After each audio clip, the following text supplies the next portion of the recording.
Nagy szeretettel köszöntjük a kedves nézőket és az ökölvívás szerelmeseit Miskolcról, a DVTK arénából, ahol a Hell Boxing Kings nemzetközi ökölvívó torna koranyári záró felvonására kerül sor, olyan kis döntőkre.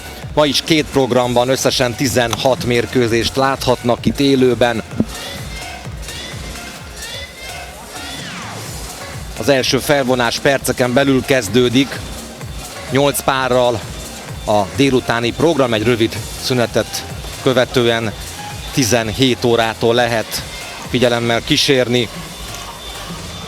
Tegnap is remek mérkőzéseket láthattunk, azt gondolom, hogy a mai szereplők listáját végigböngészve talán még a tegnapi napra is tál lehet pakolni egy lapáttal, de hát mindjárt ebben megcáfol, vagy éppen megerősít a Hell Boxing Kings és a Hell Energy Promotion szakmai igazgatója, Bertók Róbert, aki eddig is segítette munkámat, és most is itt ül mellettem. Szia, Robi! Szia, Kálmán, üdvözlöm a nézőket! Rá lehet pakolni még a tegnapi napra, nem azért, mert ugye tegnap is nagy reményekkel vágtunk neki, és egyáltalán nem kellett csalatkoznunk, remek meccseket láthattunk, de hogy tényleg végigmentem, hogy a névsoron, hogy ma kiket láthatunk, vérmes reményeim lettek, hogy lehet, hogy akár még a tegnapot is túl lehet szárnyalni, hogy mást mondjak, mindjárt láthatjuk az egész tornat szerintem legpengébb ökölvívását nyújtó Nagy Wilsont, itt lesz a kőkemény, a bivajerős és ugyanakkor képzett román középsúlyú Gabriel Podaszka, itt lesz a torna egyik legnagyobb színfoltja, ugye Vladan Babic, Szerbiából nehéz súlyban, itt lesz a magyar ökölvívás egyik legnagyobb ígérete, Gémes Levente, szóval lesz miért és kiért szorítanunk. Hát én azt gondolom, hogy amit az elmúlt napokban láthatunk, nekem egy picit úgy érzem magam, mint amikor egy nagyon jó sorozatot nézek. És akkor azt gondolom, hogy egy sorozat nem lehet részről részre izgalmas, nem nyújthat mindig, nem tud annyira újat mutatni, és bár ugyanaz a sztori ebben a sorozatban, de újabb és újabb szereplők által olyan teljesítményeket látunk, és olyan produkciókat, ami tényleg egy izgalmas krimivé teszi szinte ezt az egész ökölvívó tornát. Imádom szinte minden egyes pillanatát, minden egyes mozzanatát, minden versenyző, mind a 10 ország versenyzője, többször kiemeltük, hogy zseniális küzdőszellemmel rendelkezik, úgy megy be mind a szorítóba, mint hogyha mindent egy lapra föltenne, és bizony vannak igen, nagyon csiszolt versenyzők, igazi harcosok, bombázók, mindenféle karaktert is láthatunk, ugye a 19 évestől a 40 évesig. Én szerintem egy zseniális torna, nagyon-nagyon jó mérkőzésekkel. Te ugye az elmúlt években figyelemmel kísérted nagyon is az amatőr ökölvívás, hiszen voltál szövetségi kapitány is, tehát te nagyon képben vagy úgy az országokkal, mint egyénekkel.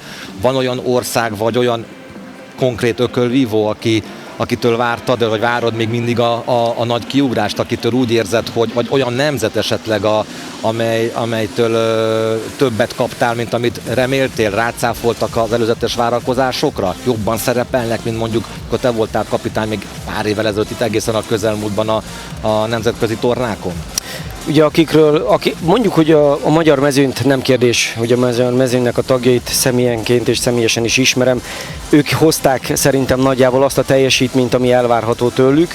Például éppen a képen látható, ugye? Például Kis Levente, így van, egy zseniális, egy nagyon-nagyon csiszolt ökölvívás mutatott be, villámgyors nehézsúlyúként. Az azeriek tudtuk, hogy kiváló box nemzet, nyilván ennek megfelelően is ott vannak elég sokan már itt a 8 közé zajló küzdelmekben. Kellemes meglepetés volt számomra például Görögország. Tudtuk, hogy Bulgária megint nagyon komoly versenyzőket vonultat föl. Szóval a lényeg az, hogy zseniális versenyzők vannak, és ha úgy tetszik, azért meglepetések mindig vannak, hiszen egy páran eltűntek már a szintérről, visszavonultak sőt közel van olyan, aki már 10 éve letette a lantot, illetőleg hát a kesztyűt, és most újra leporolta, levette a polcról, idejött és olyanokat ütött azzal a kesztyűvel, hogy szállt a por, még ha le is volt porolva, tehát imádom őket, imádom ezt az egész tornát, és én nagyon bízom benne, hogy ma is nagyon jó fogunk szórakozni. Ebben egészen biztos vagyok, és amondó is vagyok egyúttal, hogy vágjunk bele, idő van, első párban mindjárt egy magyar-azeri összecsapást láthatunk, magyar részről Nagy Wilsonnal, aki, ahogy említettem, a egyik legtechnikásabb, legszebb, legfőzetesebb bunyót mutatta eddig. Hölgyeim és uraim! Sok szeretettel köszöntünk mindenkit a Hell Boxing King Show itt a DVTK arénában, és már csak 16 hely kiadó. 16 ökölvívónak lesz arra lehetősége, hogy bekerüljön a novemberi élősóba. Hadd kérjek tőletek egy óriási tapsot annak a 16 boxolónak, akinek még lesz esélye bekerülnie itt a DVTK arénában. Jöjjön a taps!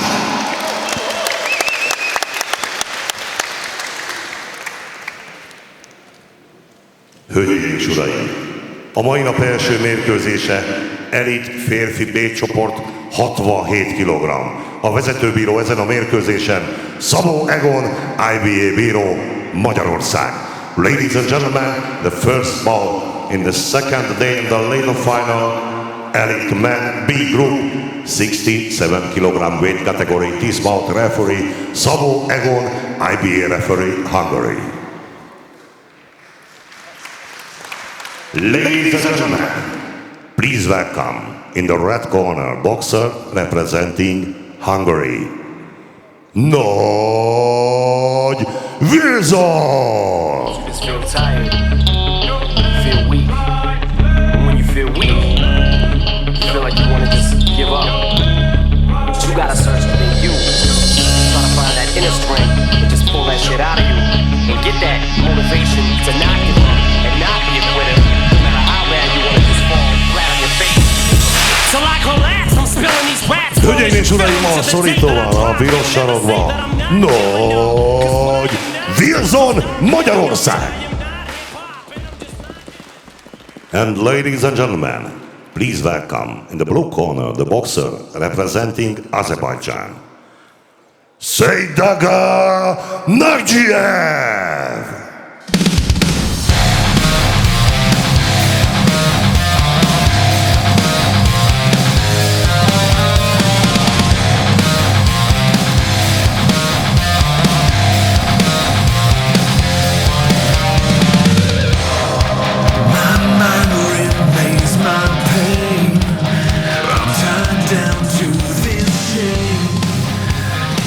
Hölgyeim és uraim, a kék sarokban Seydaga Nagiev, Azerbajdzsán! Nagiev 2 éve már a profik táborát erősíti, tehát a hivatásosok táborából jött vissza. Most amatőr szabályrendszerben küzdjön ismét. Már volt 5 meccs a profik között, ezekből 4-et meg is nyert. És most újra 3x3 perces menetidőben fog boxolni. De ha nyer, akkor ugye majd a menetszám is növekszik, és gyakorlatilag ott folytatja, ahol abba hagyta, tehát a profiknál. Egy kis nagyon gyors információ megosztás, ugye, hogy a novembertől kezdődő, illetve folytatódó valamennyi ökölvívónak, aki szorítóval lépett a Hell Boxing Kingsel! negyed döntőbe és elődöntőbe 4 menetes profi szabályok szerinti mérkőzések zajlanak, majd és a döntőbe pedig 6 menet, és a piros sarokba pedig Nagy Wilson, ugye, aki az egyik legszebb ökölvívást mutatta be az elmúlt napokban. Így van, nem győztem én is hangsúlyozni, hogy mennyire fifikás, pengés, szép boxot mutatott. Egy jóval erőszakosabb ellenfelet kapott most. Ugye beszéltük azt, hogy kellenek tőle is azért azok az ütések, aminek már azért súlya van, de nagyon szépen kezdi a menetet. Egy értékelhető fej- és testütése már is volt. Igen, és nagyon érdemes lesz odafigyelni Wilsonnál, hogy ahogy üt, azonnal, ahogy szöget vált, pozíciót vált, játszik, folyamatosan mozog törzsből. Kemény. És ahogy védekezik, nézzük meg, ahogy Az elhajol, visszalép, hárít. Nagyon meghúzogatja az igazítéseket. Igen.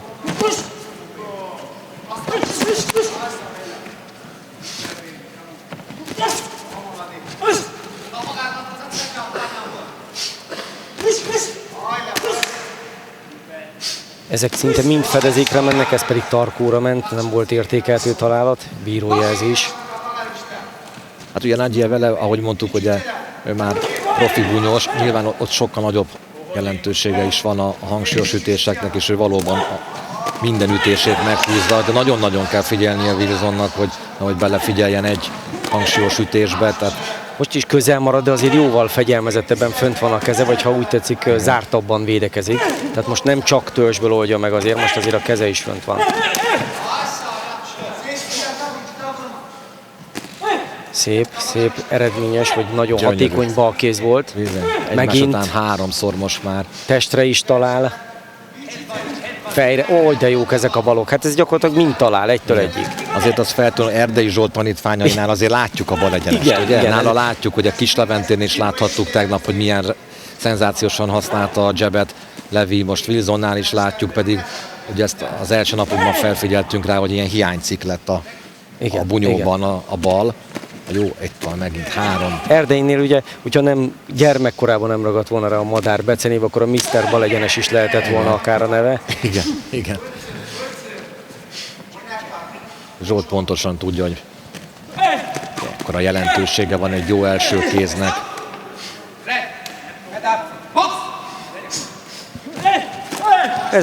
Ez most talált az utolsó egy kicsit, de az első kettő az fedezékre ment. Ez is csak súrolta, nem? Inkább csak súrolta, nem. igen, ott is azért volt egy... Ott volt a kesztyű, csak egy picit befért az azeri ökle. Szép elhajlás és közellépés, ezzel is hatástalanítja az azeri támadását. De egymás követő 4 találat. Nagy Wilsontól. Hát ilyet azért nem nagyon látunk, de én még VB-n sem nagyon. Hát ez a jelenet sor, ez világszínvonal. Ez világszínvonal volt, tényleg nem akarok túlozni, de egyszer nem tudom nem ezt mondani, mert valóban ezt érzem és ezt gondolom. Ez ahogy dukingolt és aztán mellé lépett, ütött egy balfelütést, tehát ezt csak a legnagyobbak tudják. Hihetetlen ökölvívó érzéke van Wilsonnak. Hát egy született ökölvívó. Nagyon örülök, hogy jelentkezett erre a tornára, és nagyon örülök, hogy itt van, mert egy nagyon komoly színvonalat hozott magával ebbe a showba. Fantasztikus szín. Tényleg élmény nézni minden. És ezt nem azért mondjuk, ugye, mert magyar ökölvívó, mert itt azért ámuldoztunk jó néhány külföldi bunyóson is, hogy mennyire kemény, mennyire képzett, mennyire jó nézni a stílusát. Tehát ez nem elfogultság, ezek tények. Ő csinál olyan dolgokat a szorítóban, amit nem lehet tanítani, hogyha nincs hozzá érzéked, akkor ezeket nem lehet azért ilyen magas szinten begyakorolni. És vezet is. Vezet, egy pontozó a kék saroknak adta a menetet, és 2 pontozó pedig Nagy Wilsonnak. Eddig nagyon jól boxol Nagy Wilson, pedig nagyon-nagyon jó képesség és nagyon erős ellenfele. Sajnos összefejeltek, remélem, hogy nem lesz belőle sérülés. Szépen talált viszont az azeri itt az elején. Igen, aktívabban jött be most azért az azeri. Volt egy pár értékeltő találata.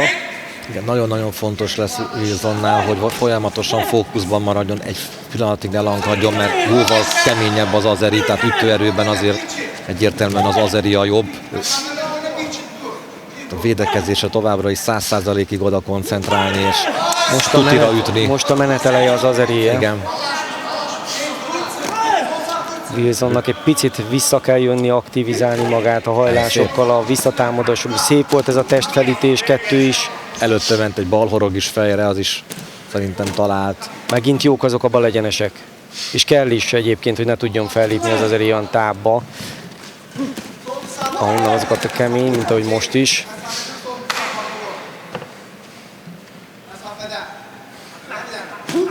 Szép az a bal, nagyon jó, 3 értékeltő balegyenes egymás után. Így van, és aztán egy szép elhajlás. Hát ez fogásból jött, de tény, hogy talált fel az azeri.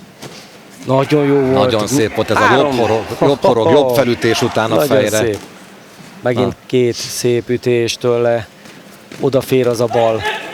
Itt is ez is befigyelt, ez a jobb horog most, és előtte 2 felütés testre. Szerinted kiegyenlítette a menet elején? Én azt gondolom, hogy visszahozta magát ebbe a menetbe, visszahozta, most már őt látom előre. Most nagyjából mondjuk az eleje inkább az azerié volt. Most az övé most már. Az övé. Ami most következik, az dönti el szerintem a menetet. Hát de most ez nagyon szép. Így van, és ez kellene többet továbbra is balkézzel dolgozni, mert egyértelműen zavarba hozza az azeri versenyzőt. Wilson Ó, bal de keze jó megint, az a bal. így van, Megint. és megint. És És a a jobb felüt- felütés. Azt a mindenét. És Hát ez ezek a nagyon dukingok szép. ott egészen közelről, ezek a dukingok. Gyönyörű. És nagyon higgadt továbbra is azon kívül, hogy amellett, hogy folyamatosan talál, és az Azerinnél azért szerintem egy picit kiüthette magát a menet elején, mert azért nagyon megállt. Nagyon Most megállt. éppen talált egy jobb bal. De szerintem vissza is elbizonytalanította kapta. inkább. Ezzel Ó, gyönyörű de a szép. felütés. Elképesztő érzéke van Wilsonnak tényleg. Megint 3, 4, 5, nem is tudom Nagyon. számolni, mennyi Kész. volt ez. Jó. Most már azt hiszem, hogy ő átvette a vezetést, Ó, de szép. és ahogy leforog onnan, Egy-egy irányváltoztatások. mozdulat, már majdnem emlékeztet a Lomacsenkóra, egy túlzású nem szeretnék túlzásúba esni persze. Klasszis teljesítmény. Úgy, de szép. Hopp, itt a végén szabad ott mondjuk az maradni. Azeri búcsúzott egy, Igen, de előtte megkapott. hát nem is keveset. És aztán megint nagyon két bal szépen, egyenes. nagyon szép volt. Klasszis teljesítmény. Hát ilyen, továbbra is tartom, hogy ilyen peng és ökölvívást senkitől nem láttam ezen a tornán, mint Nagy Wilsontól. Tehát láttam fantasztikus produkciókat, de ezt a szellemességet, raffinériát, tényleg könnyedséget, ahogy ő boxol, amilyen magától értetődően csinálja meg ezeket a hihetetlen mozdulatokat, dukingból való visszajövetelek, jobb felütésekkel fogadja fejen az Azerit, ezeket senkitől.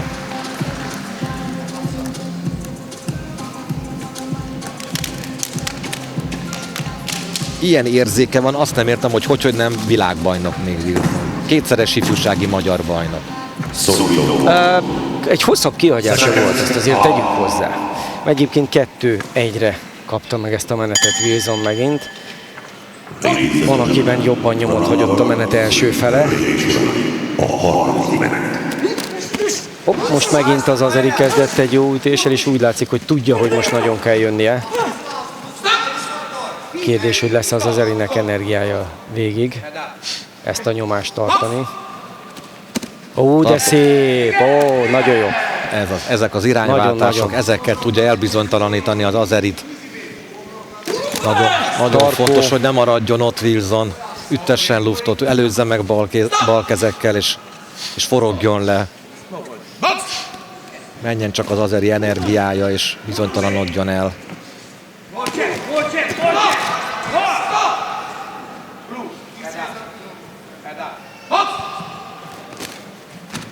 Nagyon szép leforgás. Hát Nejek ezt nem iskolázta be madárra. Ó, nagyon szép, és fejjel. Tehát gyakorlatilag ezt nagyon kevesen tudják és merik megcsinálni, hogy egy fej biccentéssel hatástalanítja a felé érkező ütést.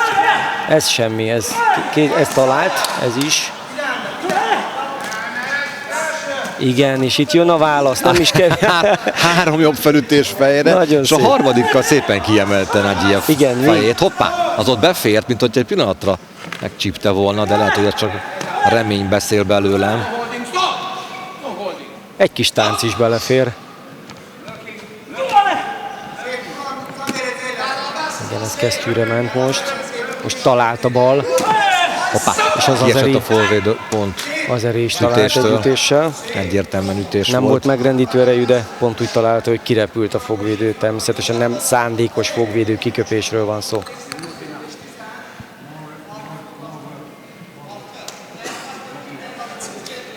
Madár a szemével adott most utasítást. Nem is kellett mondania semmit. Ó, de szépen, jól jött vissza. Szép. Jól kezdett az Azeri, de Jobbal, azért ballal. rosszul jött ki belőle. És megint a bal kéz most testre. Nem szabad ott maradnia egy vonalban, egy ponton, mert 2-3 találat is zsinórban. ez az.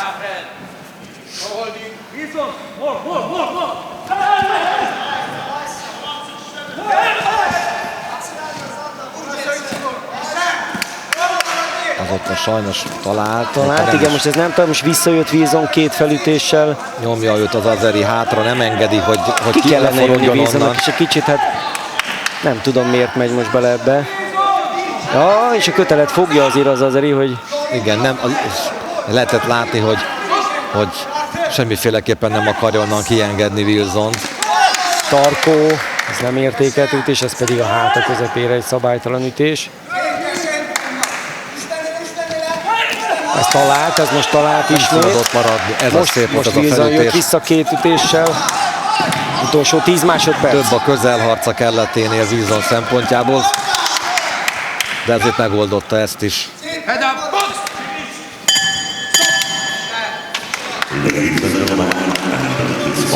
Az első 2 menetben jobban tetszett Wilson, mint itt a harmadikban. Itt most nagyon-nagyon nyomult az Azeri, és az Istennek sem akart onnan kiengedni. Ettől függetlenül nekem összkép alapján egyértelműen Wilson győzött.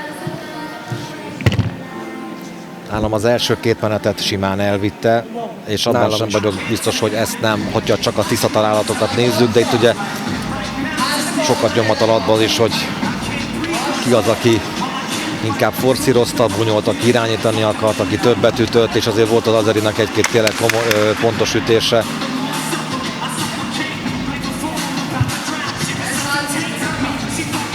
Hölgyeim és uraim, ezen a mérkőzésen megosztott pontozással győz. Ladies and gentlemen, this bout winner by points, split decision, the boxer, blue corner. Azt nem lehet mondani, hogy lejt a hazai pálya, finoman szólva. Az első 2 menetet nagyon tisztán vitte Wilson egy mestermunkával, véleményem szerint. A harmadik menet szűken odaadható volt az Azerinek. Matekból nem vagyok erős, de persze Ugyanúgy láttam, ahogy te az első 2 menetet egyértelműen elvitte Wilson. Legyen csak 10-9, és hogyha a harmadikat elvesztette, azt is csak maximum 10-9-re, tehát nálam sem jön ki a matek. Na de hát jó, tudjuk, hogy az ökölvívás egy rendkívül szubjektív sportág. Ahány szög, annyiféle aspektusát mutatja egy meccs, ugye ez tegnapi nap egyik nagy tanulsága volt számomra is. Ez van, mint tovább. Ladies and gentlemen, Egy román-azeri mérkőzéssel. Eredményben Group B 67 kg weight category. This bout referee Dr. Rákai Norman, Hungary. Ladies and gentlemen, please welcome in the red corner, boxer representing Romania, Marian Onyuta.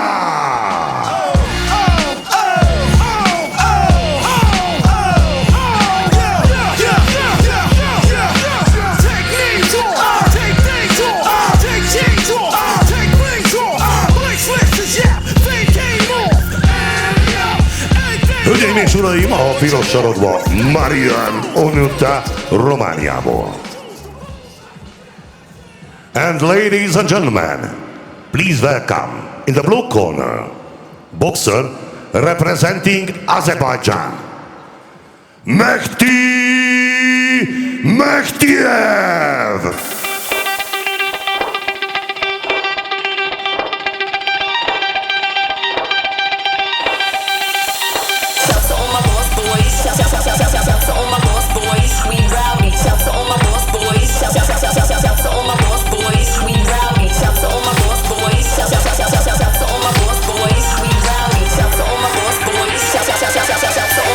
Hölgyeim és uraim, a kék csaragba Mehdi Mehdiev, Azerbajdzsán.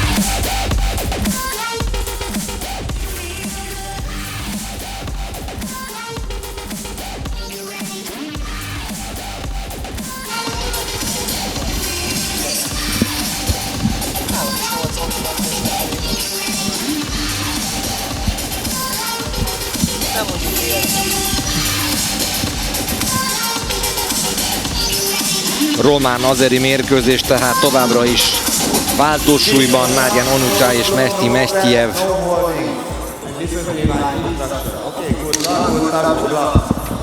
Az azeri legjobb helyezés egy 9. hely volt az azeri bajnokságban, még 2017-ben. Ladies and gentlemen, round number 1. Hölgyeim és uraim, az első menet. Onyutát pedig már láthattuk idén a Bocskai emlékversenyen.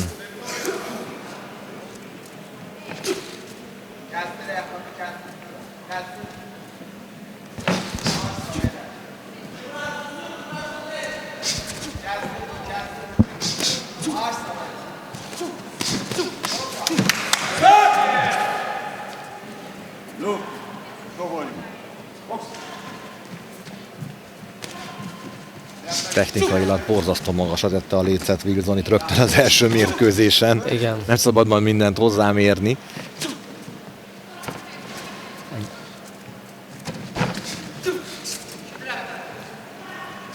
Szép. Szépen. Ballal, jobbal, Onyuta. Megint szépen talál.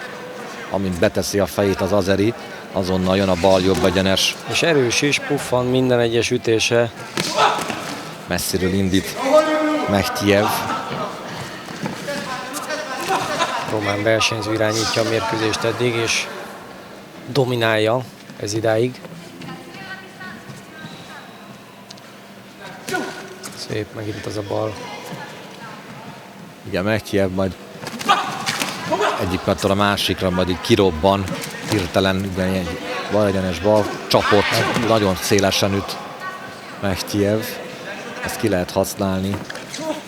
Jó szeme van, jó ritmusban kontrázik Onyuta, akkor megint egy ilyen, arra gondoltam.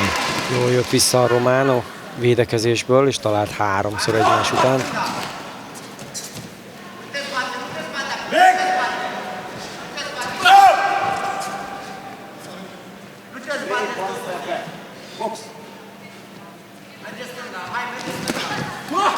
Borzasztó szélesen üt Mehtyev, nem győzöm hangsúlyozni, hogyha Onyuta nem lépne ekkorát hátra, hanem csak egy picivel kevesebbet lépne hátra, kevésbé venné ki magát, akkor jobban tudna kontrázni, mert így mire visszaér, már az azeri is tud védekezni, ezért nem tudta eddig 100%-osan kihasználni ezeket az ügyszereket. Szép balegyenes, megelőző balegyenes. Hát egyértelműen a román srác tűnik a képzettebb, jobb ökölvívónak.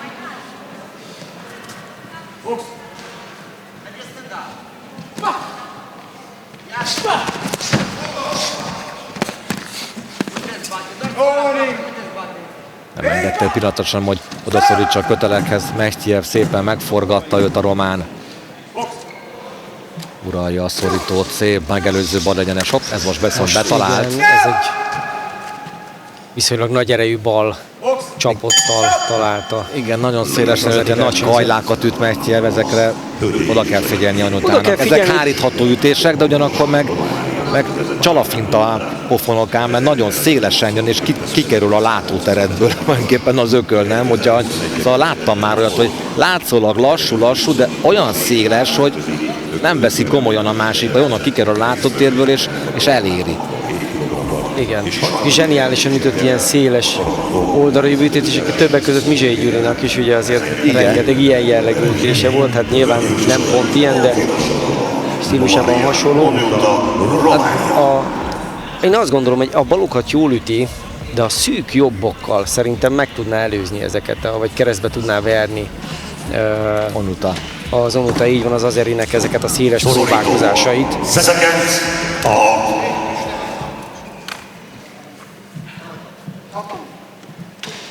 A fogvédőt azt érdemes bevenni azért a...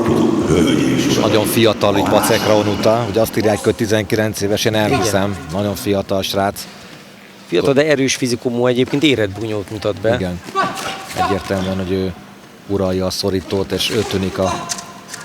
Az azeri 31 Iskolázat. éves, de ő azért látszik is, hogy Fizimiskára azért nem a legfiatalabbak közé tartozik a mezőnyben. Harcos, megy előre, és nagyon ott akar lenni a 8-ban mind a két versenyző. Messziről indít Mehtyev előkészítés nélkül. Az első menetet egyébként elhozta a román versenyző mindhárom pontozónál.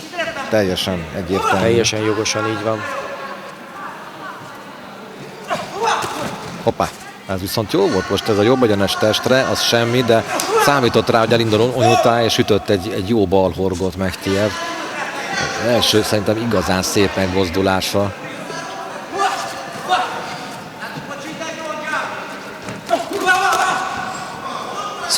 Szűkebben kellene van utána ütni, főleg egy ilyen középtávból, amikor egyértelműen szélesen üt az azeri versenyző, meg kell, hogy előzze. Eddig ezt egyébként viszonylag eredményesen teszi, mondjuk most éppen az azeri köszön be. Igen, ez most szép volt, hogy most ugye nem egy ilyen nagy kajlát ütött, hanem meglepte egy magához képest szűk egyenessel.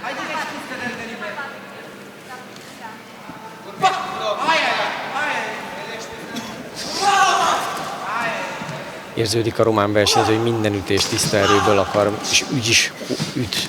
Pedig neki nem kell, mert szerintem nincs akkora dinamika az ütéseiben, viszont egy technikás képzetőkölvívó. Szép. Tehát neki ezt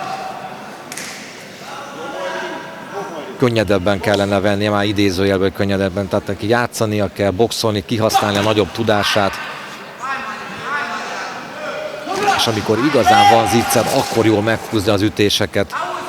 Eredményesebb tudna lenni szerintem a román versenyző, hogyha nem hajlással várna az azerinek az előre törését, hanem egy picit, igen, mint ahogy most, hogy hátra mozdult, és abból egy kontrával gyönyörűen tudná jobbal fogadni.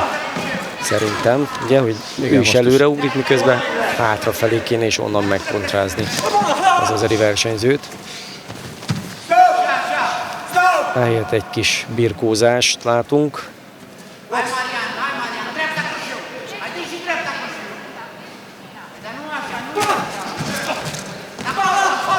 Igen, jól jött vissza a román.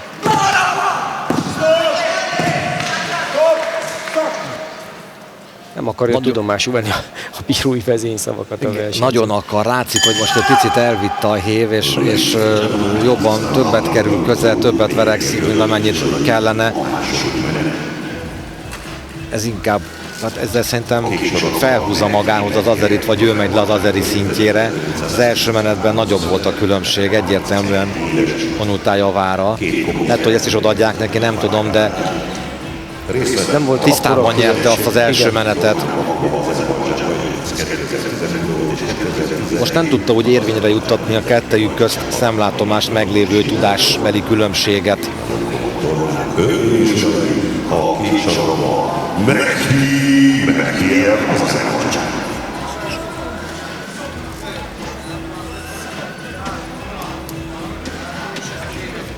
Megkapta ezt a menetet is a román versenyző.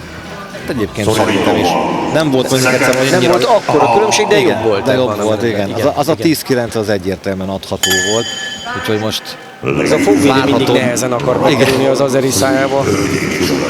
Nem, mint hogyha nem kellene neki, pedig hát pedig kell, mert eddig még szüksége volt rá, az biztos. Igen. És most is szüksége lesz rá. De figyelnie kell Onutának, mert végig veszélyes az azeri. Igen, és az biztos, hogy nagyot fog hajrázni. Hoppá, most lefogja. Volt egy kis MMA jellegű mozdulat is.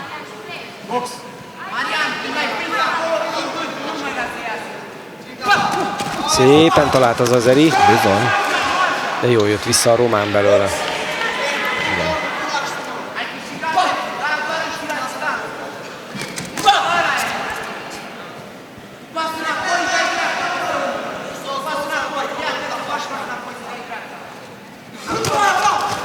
Fogadó balhorog nem volt igazán tiszta, de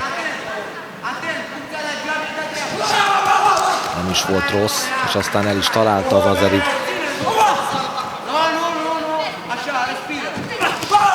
Messziről indított az azeri, de eltalálta Onutát. Igen, igen. Igen, azért mondtam, rögtön az végig fókuszban kell maradnia, mert veszélyes lehet azért az azeri, és ha még nem is üti le, vagy ki, akkor is felesleges ütéseket kapni, tehát ezeket el kell kerülni.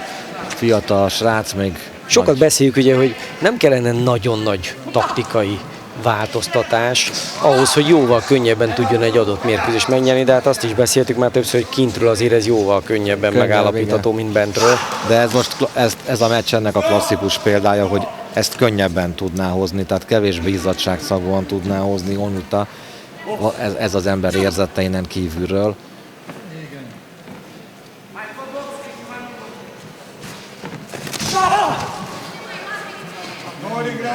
Az első menetben azért még rengetegszer hatástalanította ezeket az azeri beugrásokat, most sokszor ott marad, és abból lesz egy dulakodás. befér egy-két ütés is, megint ugye kapott egyet az Azeritől.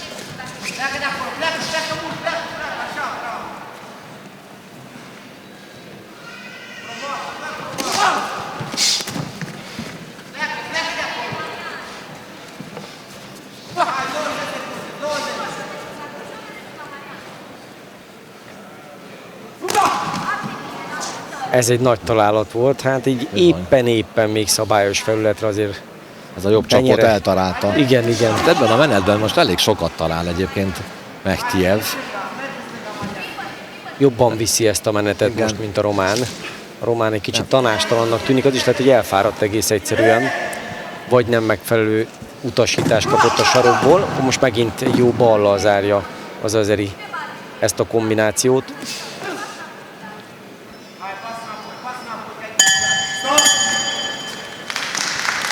Jó kis meccs volt.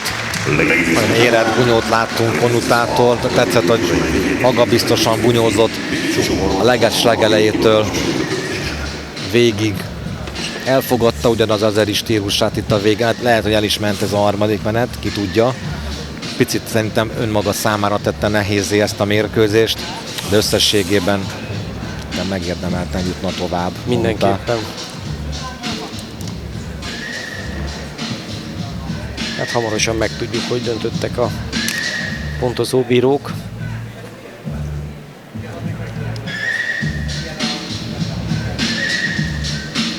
Ladies and gentlemen, this ball, winner by points, unanimous decision, boxer,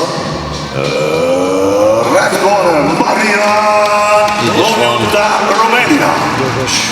Jogos a győzelem. Hölgyeim és uraim, a mérkőzésen egyvagó pontozással Ha a harmadik menetben nem is tudta azt a bunyót csinálni a román, amit az első kettőben, akkor is vitte a mérkőzést. Következő meccset is 67 kilóban rendezik, egy bolgár és egy azeri versenyző lép pillanatokon belül a ringbe. Bozsidár Dzsurov és Shamsi Shabazov.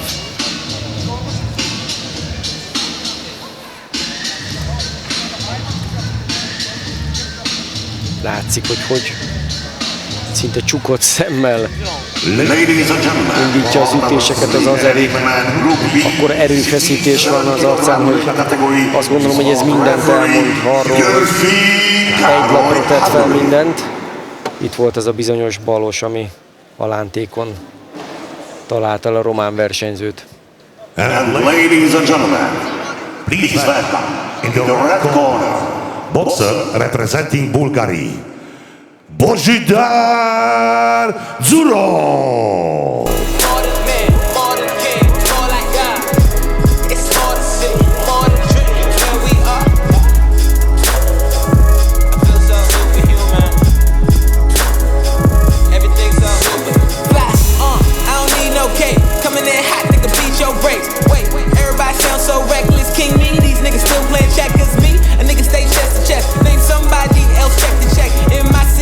Hölgyeim és uraim, a szorítóban, a piros sarokba, Bozsidár Dzsurov Bulgáriából.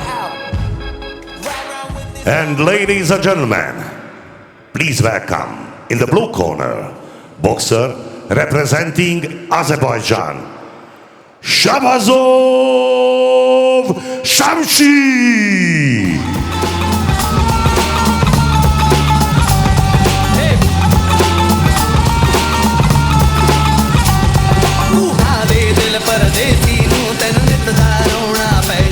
Hölgyeim és uraim, a szorítóban, a kék sarokban, Shabazov Shamsi, Azerbajdzsán.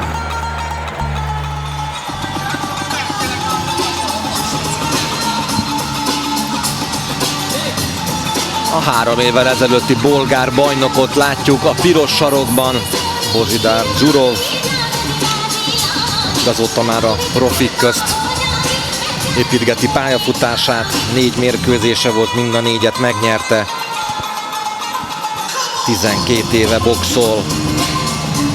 Itt volt a 2016-os Kaposváron megrendezett junior Európa-bajnokságon is. Nagyon hamar átlépett a profik közé, mindig csak 23 esztendős Dzsurov. Sokszor azért is lépnek át ugye ide korán, mert esetleg annyira jóval jobban válogatott első vagy másodszámú versenyzőjük, hogy tudják, hogy éveket kellene várni arra, hogy esetlegesen bekerülhessenek az első helyre, és azok az évek lehet, hogy épp az arany évek, amiket nem akar elvesztegetni, és szerencsét próbál a profik között. Egyébként ma már, és ezt tudni kell, egy érdekesség, hogy ma már az egyik nem zárja ki a másikat, tehát egy időben lehet valaki profi ökölvívó és amatőr ökölvívó is. Nyilván beszéltük, hogy szakmailag ezt nem olyan könnyű, legalábbis a magasabb szinteken összeegyeztetni, de szabály engedi ezt. Keményen kezdtek mind a ketten, de eddig a bolgár versenyzőnek a horgai azok nagyon eredményesek, nagyon szépek voltak és pontosak. Most éppen elhajolt az azeri versenyző. De jó volt most ez a bal kéz az azeritől. És nagyon fiatal, hazája egyik legjobbja, ifjúsági korcsoportban, szép magelőző balegyenes Sabazavtól.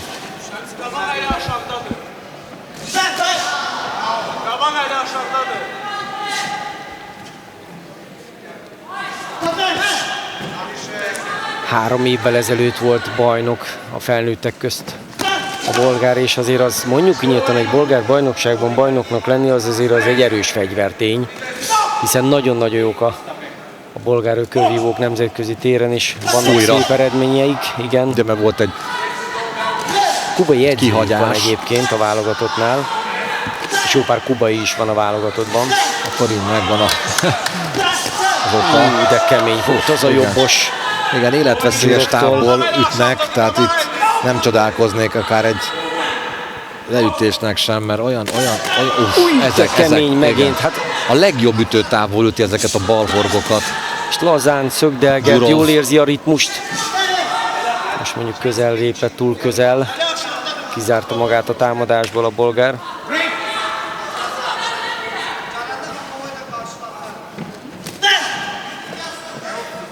Itt sincs nagyon ritmusváltás, mert finomkodás van, viszont kettő. Dzsurovtól nagyon jó a bolgár. Egyenes. Szép. Támadó balhorog Dzsurov. Most egy balfelütéssel próbálkozott, pont takarásban volt nekem, mondtam, hogy mennyire volt tiszta. Nagyon ezek a versenyzők, akik ilyen ütőerővel rendelkeznek, és ennyire stabilan a menet egész. Tudom, hogy még csak a mérkőzés elején vagyunk, de a menetnek a második felében egészen biztosan. Tehát ezeknek a versenyzőknek azt gondolom, hogy nagyon jól fog feküdni majd az, hogy 4 menetben törögethetik össze az ellenfeleket.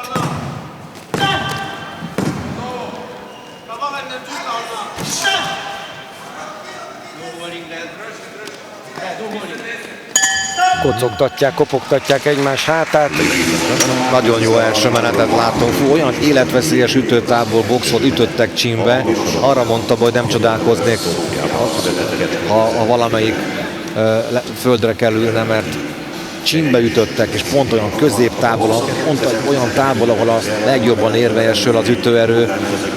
És nagyon szépen meghúzogatják az ütéseket.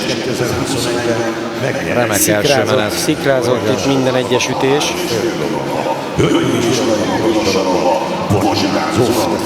Szép, jobb kereszt Dzsurovtól, és ahogy azonnal védte Ez egy tenyeres volt, szinte, mondhatjuk azt gondolom a bolgártól itt, amit a lassításban láttunk, de talált. Oda is adták neki az első menetet, tehát a bolgár versenyző vitte, mint 3 pontozónknál a nyitó felvonást.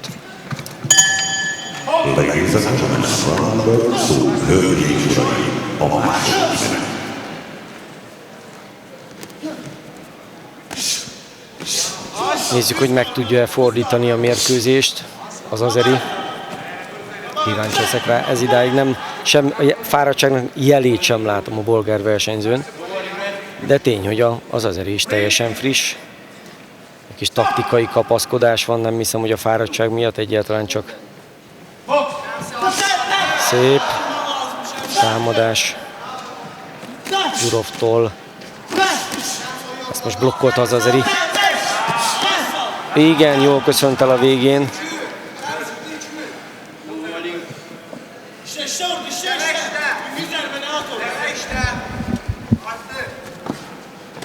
Hogy keményen befogadta a jobb kézzel, igen.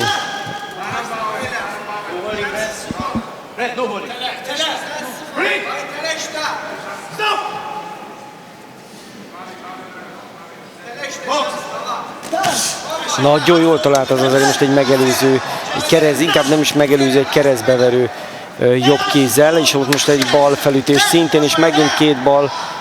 Most jók a támadásai az Azeri versenyzőnek. Igen, és az első menetben is voltak szép villanásai, főleg a menet elején, tehát nem érezheti magát azért 100%-os komfortzónában, Dzsurov sem, oda kell figyelnie, mert az Azeriben is van ütőerő, és egy képzett ökölvívó.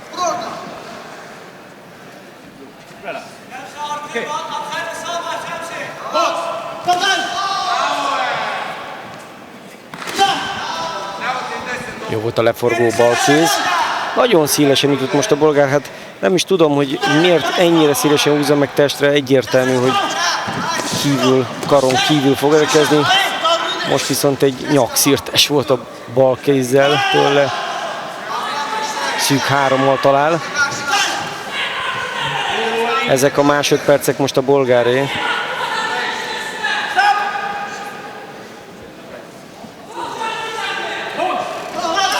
Szépen, jobb bal, ballal, és megint bal jobb, és megint bal.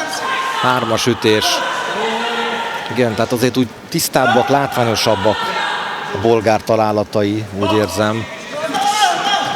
Szépen előzte meg Shabazov Djurovot.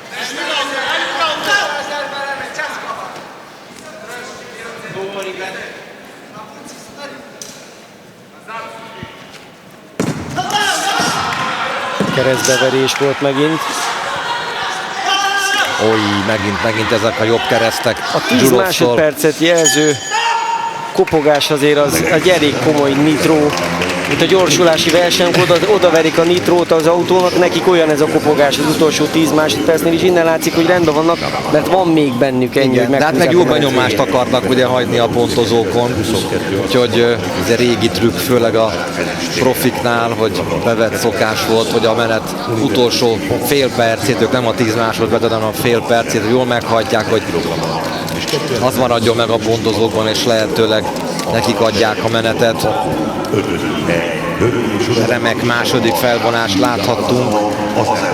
Nagyon sok szép tiszta ütés. A sorok közti megfoglalak futkorok kiváló amatőr vállalmatok, illetve profi ökölvívóinkat, Szellő Imrét és Nyéki Györgyi. Sziasztok, jó, hogy itt vagytok. Hello, hello! Szorítóból, seconds out.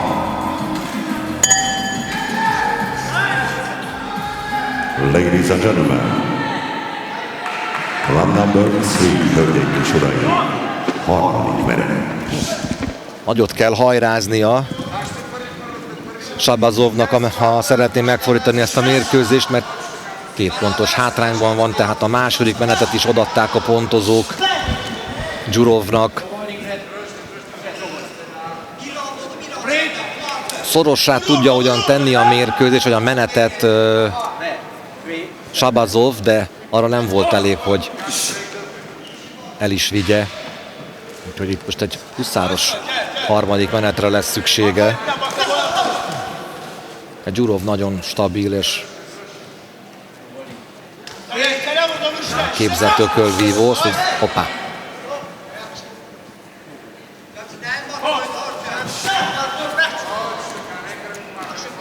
Az a kis különbség, ami már ugye a mérkőzés legelején kirajzolódott Djurov javára, azt hiszem, hogy úgy megmaradt, tehát hogy nem látom, hogy Shabazov mivel tudna a bolgár fölé kerekedni, mert mindenben jó, de semmiben sem jobb, mint Djurov.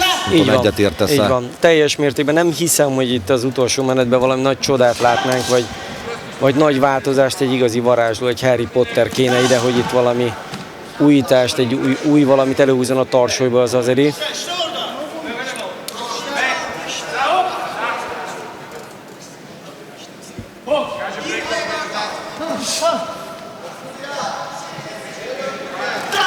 Szép volt, jobb egyenes testre, balhorog, felhúzta balhorgot fejre Djurov.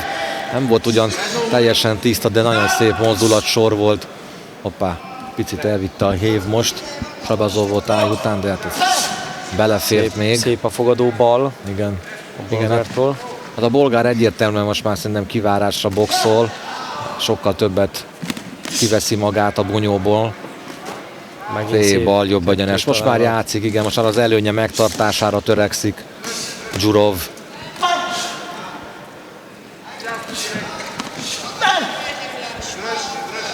Kicsit most tördeli a mérkőzést, ezzel is megy az idő.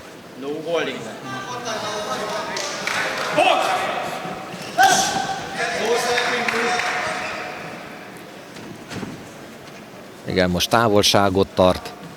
Még az is belefér, hogy ez a menet elmenjen 1 ponttal. A lényeg nem felesleges ütéseket kapni, és nem belemenni olyan szituációkba, amelyekről esetleg rosszul jöhet ki.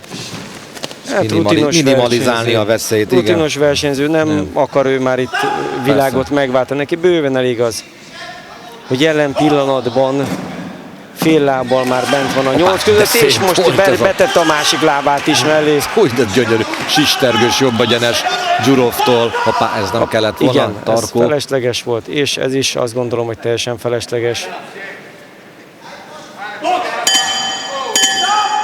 Hát nem biztos, hogy ők lesznek a legnagyobb barátok a mérkőzés után, de az viszont biztos, hogy a varázspálca az a bolgár kezébe volt, amiről előbb beszéltünk, és kivarázsolta magának a 8 közé jutást. Válogatottam a törőkővívókat és profi boxolókat. Harcsa Norbi Zevasz! Itt van korábbi kiválóságunk, Harcsa Norbert is. Több egykori nagyszerű ökölvívó is ellátogatott az eseményre. Szellőimi például, ugye? EB bronzérmesünk, olimpikonunk.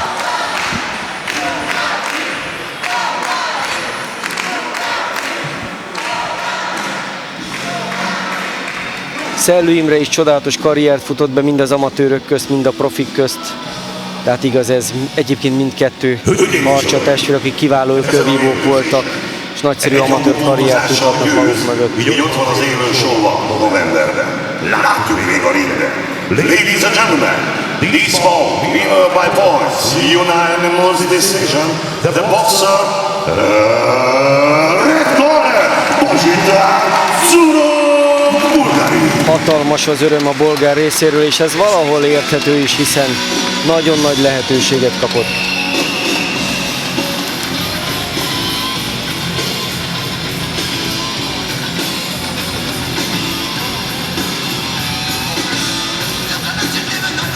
Akkor találkozunk vele novemberben. Találkozunk vele, és azt gondolom, hogy neki feküdni fog ez a 4 menet majd, hiszen teljesen egyben maradt a mérkőzés alatt, keményeket ütött végig, és bizony van még napra pontosan fél éve, hogy felkészüljön, hiszen 22-e, és bocsánat, a fél évet úgy értem, hogy a döntőre, ha véletlen oda kerülne, tehát a decemberi nagy december 22-én lesz a döntő, és hát egy nagyjából 4-5 hónap, mire oda kerül, hogy elkezdődnek a 8 közötti mérkőzések élő egyenes közvetítésben, kereskedelmi tévé csatornán is.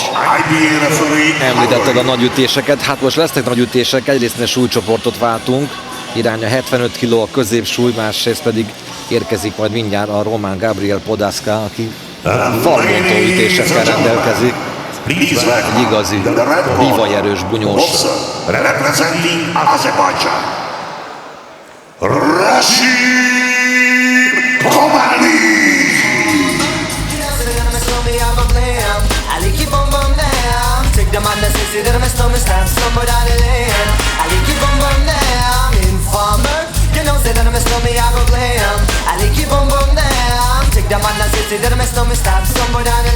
Hölgyeim és uraim, a szorítóval, a piros sarokban, Rashid Kobani, Azerbajdzsánból.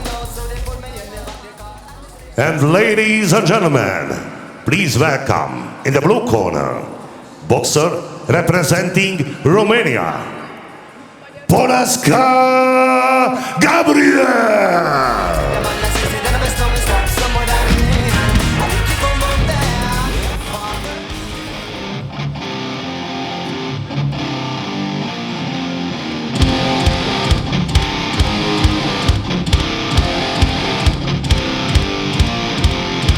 The secret side.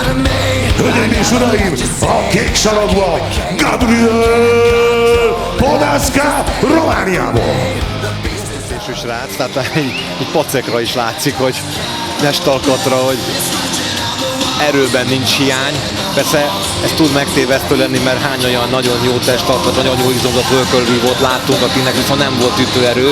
Ha most ő nem az a típus, izmos, jól néz ki és brutálisan nagyokat üt. Ez agresszíven boxol ráadásul. Azt gondolom, az egyik hobbija az erősítés, illetőleg a súlyzózás lehet. De akkor belemereved, de belesavasodna az ütésekbe. Hát azért ugye tudjuk, hogy van pro és kontra ebben az erősítésben, még a világbajnokok között, profi világbajnokok között is van, aki súlyzózik, de valaki nem. Hölgyeim és uraim, az első meleg. Csobánli azért jobb korban van, az azeri, ugye 26 éves, tavaly második volt az azeri nemzeti bajnokságon, tehát feltétlenül egy képzett jó ökölvívó, tehát véletlenül se írjuk le. Hoppá, és milyen szépen el is találta Podáská. Meg is csípte, igen, hopp. Nem Hát tudom, hogy csúszós nem... lett egy kicsit a talaj, az biztos. Halántékon találta is. Valószínűleg idő alatt már kiment belőle az ütés, de az biztos, hogy elkapta az elején. Igen. Az azeri Gyanítom, hogy versenyző. Podáská azért egy visszatérő. 2010-ben volt utoljára jegyzett eredménye, tehát szerintem ő a Hellboxing Kings miatt tért vissza, és lehet, hogy tényleg többet volt erősítőteremben, de jó, szépen játszik az ütőtávval az azeri. Nagyon gyorsan átvette a kezdeményezést és az irányítás azeri, érződik kettő közt a tudásbeli különbség.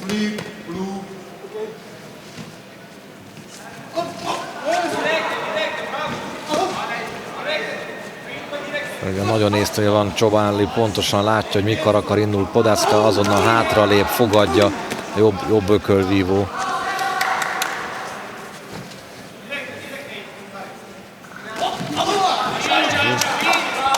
Most a román versenyző talált a végén egy jobb csapottal.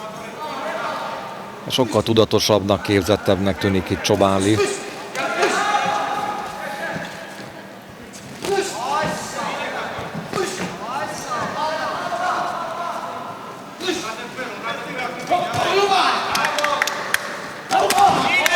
Hát ez egy tenyeres volt, és inkább tarkóra. Ez nem pontozható ütés. És messziről indul Podáská, lehet látni, hogy mikor indul el, és nagyon jól reagálja is le Csobánli. Most egy fogadó balhorog, most nem lépett annyira vissza, mint korábban. Messziről indul, de nézzük, ahogy előre tör, abban a pillanatban szépen hátraveszi magát egyébként az azeri, tehát igen. Érződik, hogy nagyon egyben van.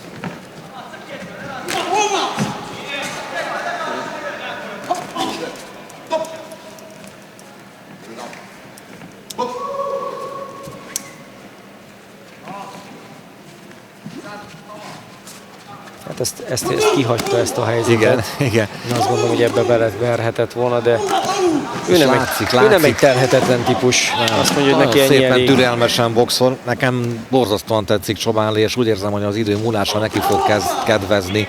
Annyival jobban érzi az ütőtávot, és tudatosabban boxol, és szerintem most annak látjuk a klasszikus esetét, annak a mondásnak, hogy mindenki annyit boxol, amennyit engednek neki, ugyanis Podáská az első nap, emlékszem, lenyűgözött minket. Miért?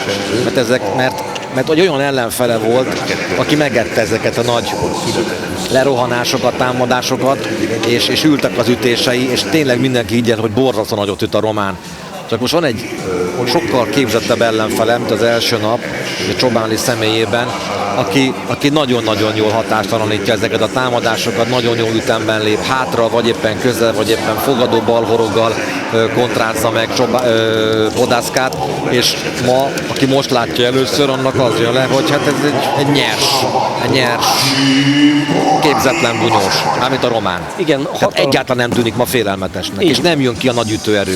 Így van. Ugyanígy látom én is, hogy gyakorlatilag szikrázó volt, minden ütése, bombák voltak az ütéseiben. Hát mi is fintorogtunk, hogy jaj. A túloldalon most egy tűzszerész van, aki ezt a bombát tökéletesen hatástalanította eddig. És amikor abból indulnak ki a nézők, hogy ki hogy néz ki, és De hogy jó, micsoda csak különbség. jobb egyenes Nézzük meg, testre. mennyivel izmosabb Podaszka, és mennyire nem számít. Mert az Azeri egyáltalán nem olyan atletikus, nem néz ki úgy, és sokkal jobb ökölvívó, és ez számít. Igen, azzal együtt, hogy most az előbb Podaszka talált egy balkézzel, és olyan dübbent, mint egy földre dobott lisztes zsák. Nézd, hogy mondják, hogy puncher's chance, tehát hogy egy ütőnek mindig van esélye. Igen. Az utolsó pillanatig életveszélyes lehet Podaszka, tehát Csobáninak egy pillanatig sem szabad kiengednie.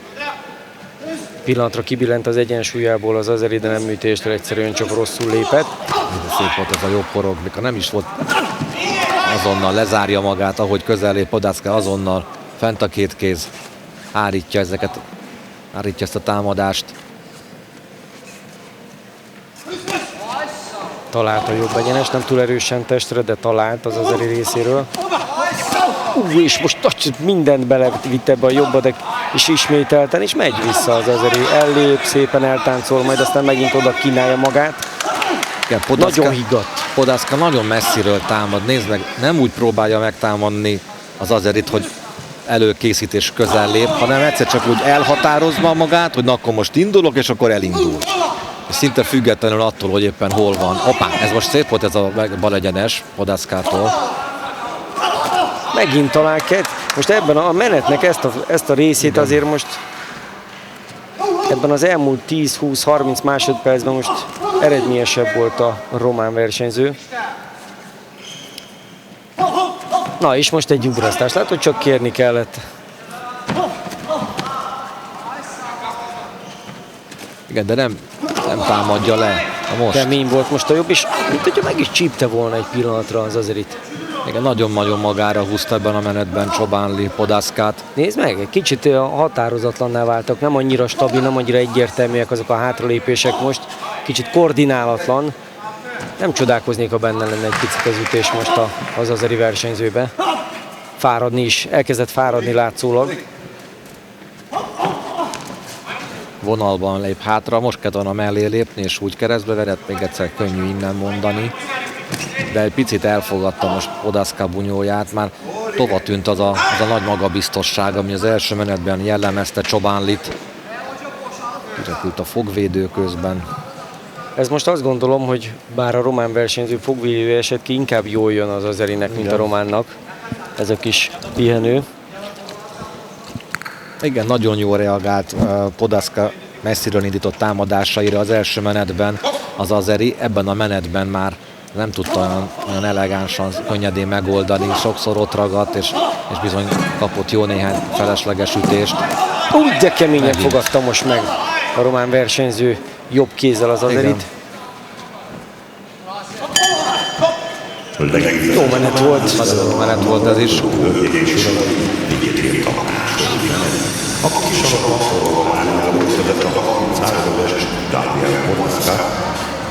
1990 márciusában született Daniel. Kedvenc ökölvívó a hölgyképpen John Junior, és egyik legjobb eredmény 2008-ban részt vett Mexikóban pontosabban az Arion ifjúsági világbajnokságon. Ezt követően 2009 románi nemzeti bajnokság első 60 kilogrammal, és 2009-ben szintén résztvevője a világbajnokságon Milánóban, Olaszországban. Hölgyeim és uraim, a kisorokban Gabriel Podaszka, Románia. Hát, mint halljuk, egy nagyon komoly nemzetközi tapasztalattal rendelkező versenyzőről van szó a román versenyző személyében is. Ladies and gentlemen, round number 3, hölgyeim és uraim, a harmadik menet. No, a második menetet ugye már megosztva látták a pontozók. Egyetértek ezzel a döntéssel, ugyanis valóban ott a menet második felét egyértelműen vitte már a román. És ha megint egy-két olyan nagyobb ütésbe belelép az azeri, hogy előbb azért látszódott, érződött rajta az, hogy elkezdett szétesni, talán még el is csípheti a mérkőzést. A román azzal együtt, hogy most betalált Csobánli, most testre jobb felütés. És most megint látunk egy kis azeri sziporkát. Hoppá. Nem tetszik az Azerinek, hogy arrébb tessékelte őt a román versenyző. Szép, megint talált most egy jobb csapottal. Szép megelőző bal egyenes Podaszkától. Most eldobta Csobánli, ezt nem értettem pontosan. Miért? Ez inkább Podaszkára volt jellemző, eldobott jobb csapottak. Hát fárad. Valószínűleg fárad most már ő is, nem annyira koordinált. Nagyon pislog a román, mint hogyha lett volna egy fejlés vagy egy nagyobb ütés. Elkezdett bedagadni a bal szemen, ha jól láttam. Meg simogatja is, vagy hát úgy oda-oda nyúl a kesztyűvel a román versenyző. Nem látom, pont a másik oldalról látom az arcát.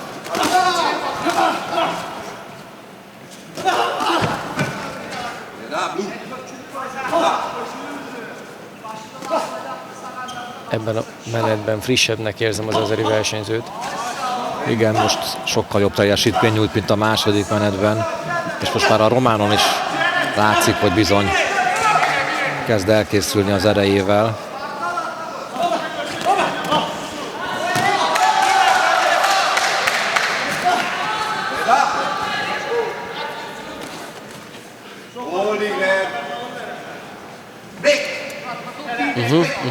Az a bal szem elkezdett bedagadni, és bizony azt tudjuk, hogy azért az a látásában erősen zavar, nagyon erősen elkezdett a felső szemhéja környékén bedagadni a román versenyzőnek a szeme.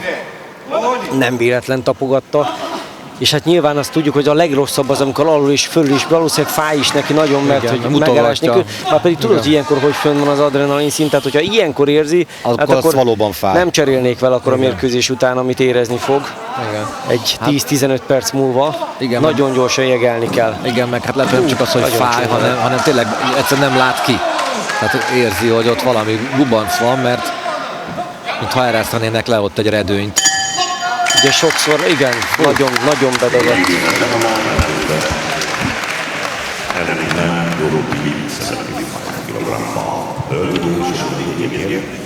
Még jó, hogy ez a harmadik, ha már megtörtént, akkor a harmadik menetre, és nem a másodikra, mert ezzel nem is nagyon lehetett talán boxolni. Nagyon durván bedagadt. Hát vasalót nem látok az edzőnél. Mindenképpen jegelniük kell majd. A lehető leghamarabb, egyébként már jegelni kellene ilyenkor. Egy igazán tapasztalt edző ilyenkor már biztosan jeget tartana oda erre a sérülésre, hiszen az első pár perc tudjuk, hogy ilyenkor mindig kritikus ilyenféle értelembe véve.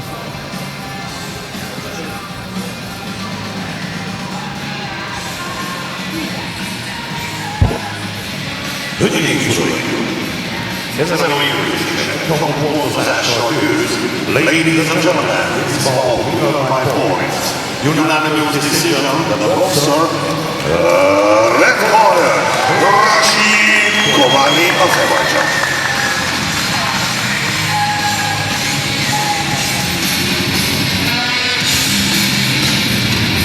Nem meglepő a végeredmény. Az első menet láttán, nem mondom, hogy a meccs elején is ezt mondtuk volna, vagy a meccs előtt, de amint lement az első 3 perc, egyértelműnek tűnt, hogy jobb, képzettebb azeri versenyző Rasim Csobánli, aki így majd novemberben folytathatja a Hell Boxing Kings tornát. És most magyar-román mérkőzés következik, ha minden igaz. Boxer representing Romania, Kyriak Ionut.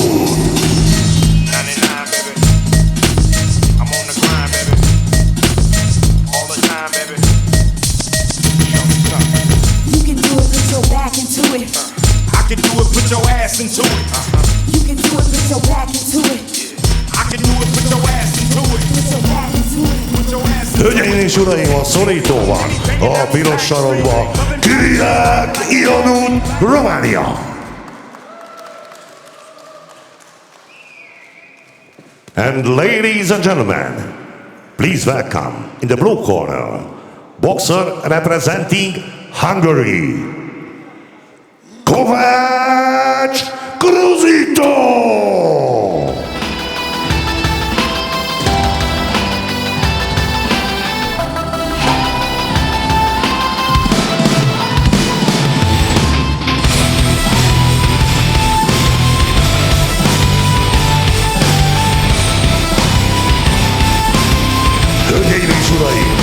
szorítóval a kék sarokban Kovács Cruzito, Magyarország! A vasas versenyzője, Kovács Cruzito, tehát ott a kék sarokban junior magyar bajnok, kétszeres ifjúsági magyar bajnok, ifjú világbajnoki résztvevő, bocskai második helyezett, szerepelt a belgrádi Európa-bajnokságon is már idén, kétszer szerepelt U22-es Európa-bajnokságon, tehát egy nagyon rutinos, de még mindig nagyon-nagyon-nagyon fiatal öklözőről beszélünk, mindössze 20 esztendős, illetve 19, idén lesz 20 Cruzito. Az ifjak összecsapása lesz ez a két nagyon fiatal versenyző. Az alsó korhatárral érkezett 19 évvel, és két nagy verekedő, de én azt gondolom, hogy ez már aki van, az gyakorlatilag leülhet a popcornnal a kezébe és élvezheti ezt a mozit, mert itt akkora bunyót fogunk látni, akkora verekedést, ami hát már láttunk eleget, de mindkettő versenyzőnek ez az igazi énje, odaállni és kőkemény belharcba és közelharcba dolgozni végig. Így van, mert hogy ugye Kiriákról még nem beszéltünk, de ő is egy nagyon rutinos, fiatal, de rutinos öklöző, ő is világbajnoki résztvevő, közel 100 mérkőzéssel a háta mögött. Európa-bajnokságon volt 5. ifiben, tehát egy nagyon jó kis öklöző, a román is. A brusztos meccset szépen adagolják egymás testen is. De nagyon jó, hogy közelharcot láttunk, de semmiféle összekapaszkodás, virkózás nincs. Ki tudja megbontani a másikat. Hoppá! Nagyon kemény ütések most. Jaj, és elcsípte. Megcsípte sajnos, igen. Elcsípte, nagyon nagy erejű ütéseket szedett be sajnos itt ebben a pár másodpercben. Nagyon hatékony ütések voltak. Hát nem sok telt el még a menetben, nagyon sok van hátra, és most nagy bajban van Cruzito. Én nagyon bízom benne, Le kellene fordulni, közel kellene menni és klincselni és töredezni fogni a kell, becset. akkor nem kell ennyire őszinte bunyót. Igen. Sőt, ezt most át kell valahogy vészelni, de még nagyon sok van, nagyon szép embert keresztbe egyébként Cruzito most jobb kézzel. Borzasztó De erős a román. nagyon nehéz pillanatok most ezek. Nagyon-nagyon erős és nagyon agresszív Kiriák. Igen, most szépen vett keresztbe Most nagyon Cruzito. jól talált Cruzito is ballal, de ezek most a román pillanatai. Egyértelműen. Nagyon statikusan ott marad, egy kicsit valóban le kéne fogni, ráadásul még el is tartja magát a román, hogy egy tökéletes ütőtávot előkészítse saját maga számára.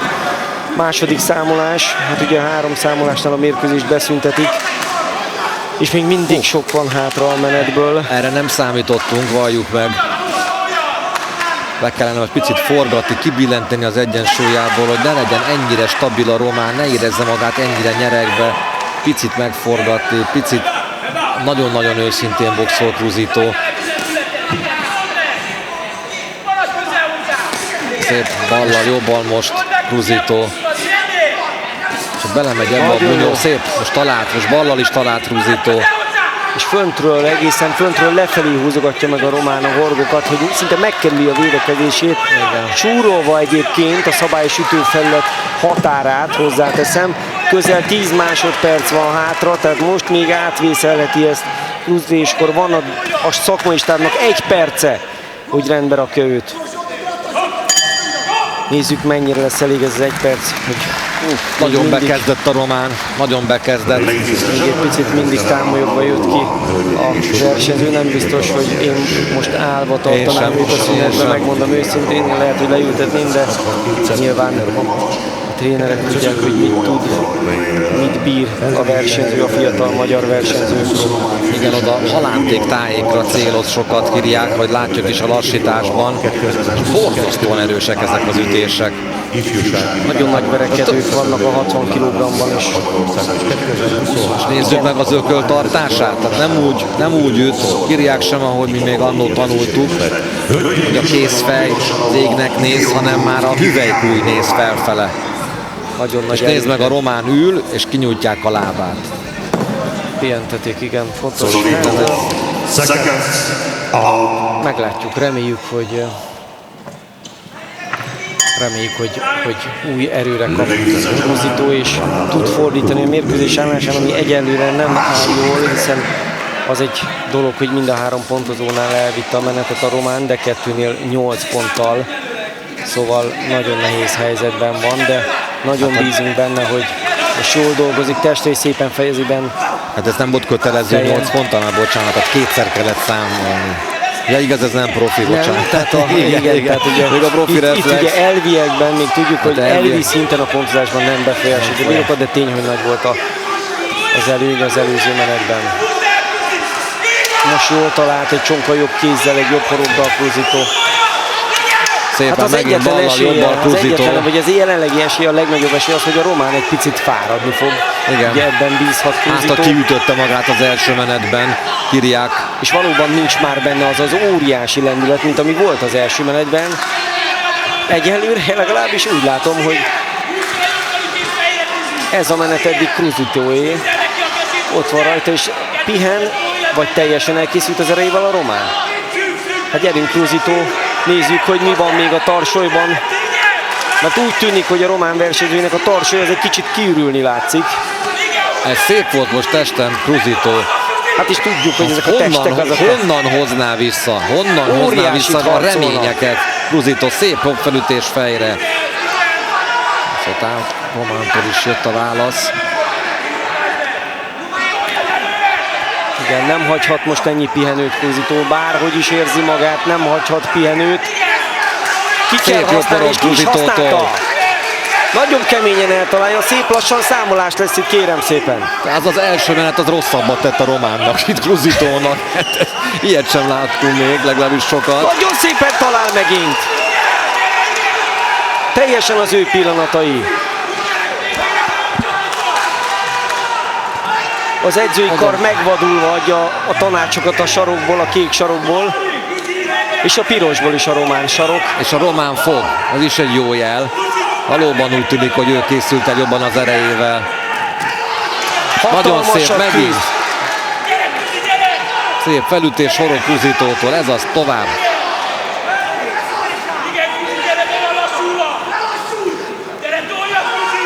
Most elfáradt egy picit Cruzito is, de akkor is ez egyszerűen hatalmas szépen, kalapot kell most megemelni előtte. Ekkora lelkierő egy ilyen fiatal gyerekben. Nagyon szépen jobb talál a kéz. jobb És kézzel. ez az, kéne kicsit távol tartani, hogy ki tudja vezetni az egyeneseket. Túl közel van. Tapad a román, de hát egyébként jól csinálja, a saját szemszögéből jól csinálja, kivonja magát. Cruzitónak is ez kellett volna az első menetben, akkor bajba került, olyan közel menni, hogy ne tudjon ütni a másik. Hát ha ezt a menetet nem hozta el, akkor semmi. Nem, hát el kellett, hogy hozza. Hát ez óriási volt, amit most láttunk. Fantasztikus lelke, szíve van ennek a srácnak, le a kalappal Cruzito előtt. Elképesztő szíve és lelke. Egy magyar Mickey Wardot láttunk egy pillanatra, a nagyon mélyről jött vissza, és hát nézzük meg, hogy mi marad itt még a harmadik menetre. És most sem ül le.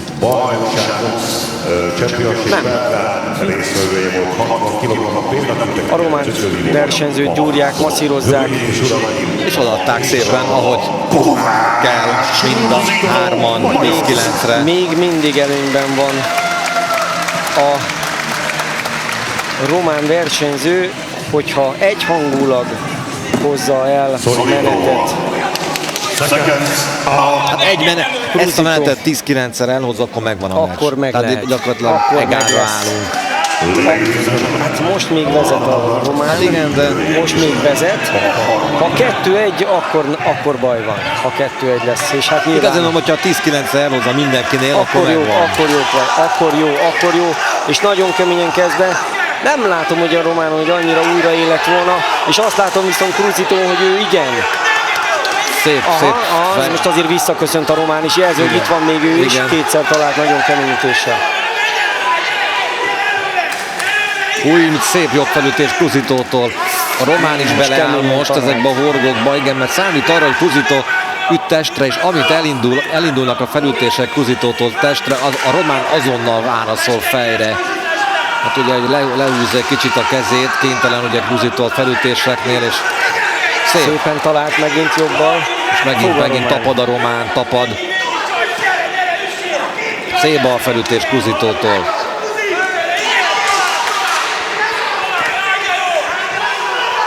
A klasszikus közelharcos mérkőzést látunk, végig közelharc. Lent kéne kezdeni, vagy fönt és le, és de lényeg, hogy fejen kéne befejezni a Kruzitónak ezeket az akciókat, hogy ne tudjon visszatámadni, vagy kevésbé tudjon visszatámadni a román testfej, dolgozni kell, mert hát mindketten azért egy kicsit elkészültek az előkkel, de hát csoda. Hát annyi ütést láttunk, hogy 10 menetre is elég lenne. De szerintem még mindig jobb állapotban van a magyar srác. Még mindig összeszedettebb, kevésbé esett szét a És kétszer számoltak rá, tehát hihetetlen, hogy honnan... Szép balhorog Kruzitótól. Nagyon meghúzgálja. És jön még vissza a román, azért üti a tarkót rendesen a román versenyző. Gyerünk, nem kell most a kapaszkodás, most küzdeni kell. Ha meg akarja nyerni a menetet Kruzitó, akkor továbbra is mindent meg kell tennie. De hát nem kell neki könyörögni az edzőknek szerintem. Nagyon jól meghúzta megint, és megint talált. Ez a menet is eddig azt hiszem, hogy itt van. Szűkebben, mint a második menet, de az övé. Most eldobta. Nagyon jól jön vissza Kruzitó. Ne fogd, hanem üss. Te legény. Gyerünk, menj előre, csináld. Igen, nagyon szép. És ott a román is azért. A román is, igen. Rendre visszajön ő is. Igen, most összeszedte magát erre a menetre Kiriák. Én még mindig Kruzitónál látom egyébként az előnyt ebben a menetben is. Ez is sokat jelent azért, hogy a román az, aki inkább próbál tapadni, próbálja magát ilyen kivonni a meccsből. Szép volt megint Kruzittó, két szűk horog onnan belülről. De kárva nem volt hozzá elég helye. Nagyon tördeli a meccset Kiriák. És itt a vége. Egy fantasztikus. Figyelj, teljesen mindegy, már nem minden nyilván, de inkább úgy mondom, hogy a végeredménytől függetlenül hatalmas kalaprengetés Kruzitó előtt, mert az, aki az első menetben kétszer megszámolnak, és így jön vissza egy teljesen vert helyzetből. Egy olyan helyzetből, amelyben sokan feladták volna lélekben, vagy éppen fizikálisan is, mert azt mondja, hogy köszönöm szépen, ebből nem kérek, és ő így visszajött. Így visszajött ebbe a meccsbe, amit csinált ez a srác a második menetben, fantasztikus, tényleg egy gladiátor lelke lakozik benne. Tudom a választ, mégis megkérdezem, lehet ezt tanítani? Hogy valaki két számolás után így vissza tudjon tanítani nem, de rohadt nagy meló kell, hogy elhiggye magáról, hogy képes, hát hogy fizikálisan nagyon fel volt készítve, az egészen biztos. Nagyon-nagyon szoros. Bármi lesz az eredmény, biztos, hogy szoros, hiszen nagyon nagy hátrányból indult Kruzitó. De hatalmas munkát csinált.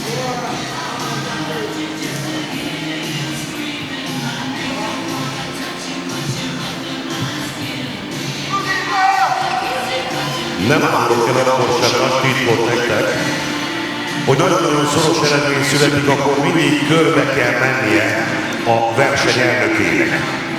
Tehát hölgyek, urak, ez egy ilyen mérkőzés volt.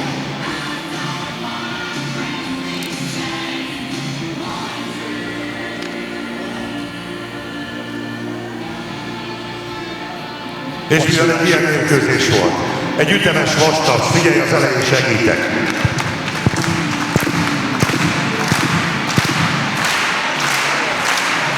Jár a taps, pontosan. Mind a kettőjüknek egyébként hozzáteszem, hiszen nagyon nagy harcos mind a kettő, fiatal versenyző, aki bent van a ringben. Egy drámát láthattunk, egy drámát, ahol hát nagyon várom, mi lesz az eredmény. Ezen a mérkőzésen egyhangú pontozással győz.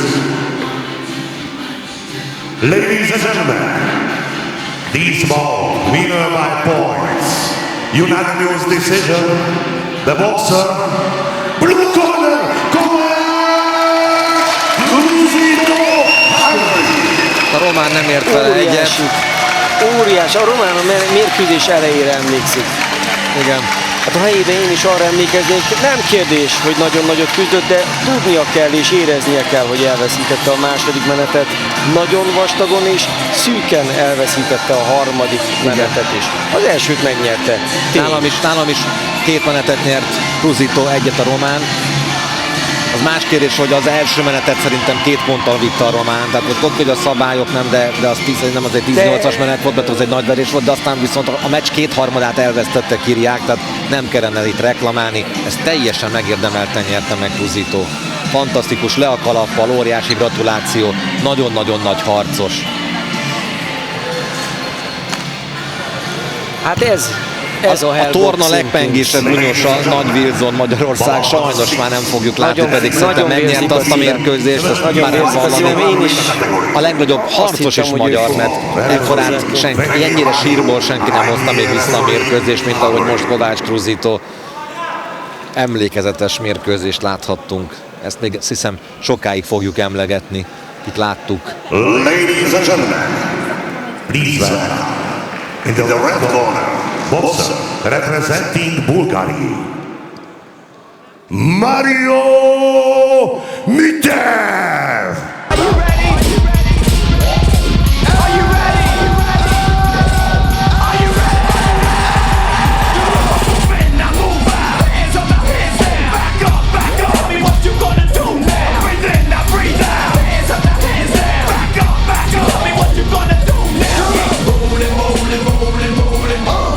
Hölgyeim és uraim, a szólítóval, a piros sarokban Mario Mitev Bulgáriából.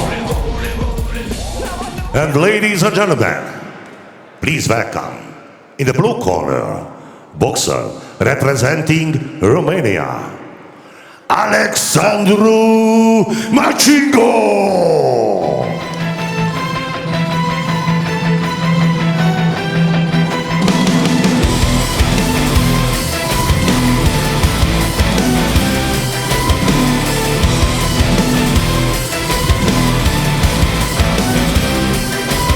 Hölgyeim és uraim, tart a szorító fele, egész pontosan a kék sarokba, Alexandru Machingo Romániából. Középsúlyban folytatjuk, bolgár-román találkozó. Machingo itt a kék sarokban, mindössze 163 centi, ami azért középsúlyban meglehetősen alacsony. Egy kicsit hagy engedjek eligazodni a nézőknek, ugye hozzászokhattak talán, és a helyszínen lévő szurkolók is ahhoz, hogy súlycsoportonként megyünk 60, 67, 75. Most azért vannak kisebb-nagyobb ugrások, mindez azért van, mert az azeri csapat repülőgépe este már indul, ezért előre hoztuk őket a programba, hogy segítsük a hazatérésüket. Kényelmesen el tudják érni a repülőt, tehát ez az ok, hogy nem lépcsőzetesen épülnek fel a súlycsoport. De ez az egyetlen kivétel, az többi aztán megy, azt hiszem minden. Legalábbis itt a kora délutáni programban. Talán még a délutáni a legelső mérkőzés lesz, ahol a Super Nation görögnél ugyanez áll fönt, és egy igazi nehéz bombázó csatával, bolgár-göröggel fogjuk majd kezdeni az esti programot. Hoppá, itt azért elindultak az események, nem picit, hanem nagyon. Igen.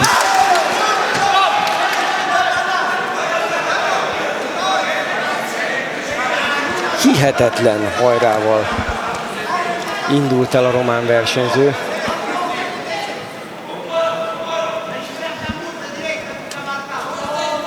Ugye beszéltük, hogy ő azért nagyon alacsony a súlycsoportjában. Ezt a lendületével és az akaratával ellensúlyozza. Most azért egy picit megállt a nagy roham, és most pedig már rájuk is kell szólni, hogy valamit csináljanak, boxoljanak egy kicsit. Mondjuk tény, hogy az első 5 másodpercben ütöttek annyit, hogy elég lett volna 2 percre is.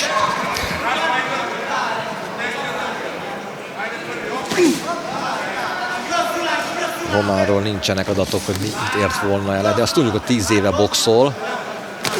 Szépen fogadta őt Mitev, ki már bolgár bajnokságon volt harmadik. Példaképe a Hellboxing Kings Show arca és nagykövete Roy John Jr., akit majd a nézők láthatnak élőben, vagy éppen felvételről. Szép, az most szép volt Machingo-tól. Igen, hát minden idők egyik legnagyobb ökölvívója, ugye Jones. Elég sok öklözőnek ő a példakép.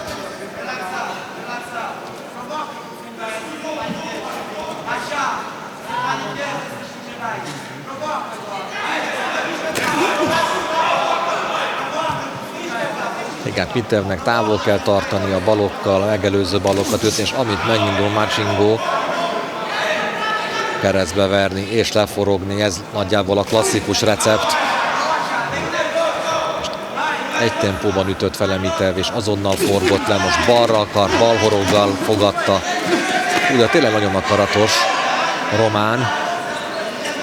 Elkezdett földagadni a bolgár versenyző, jól láttam, a jobb szeme környékén. És jól talált balhoroggal.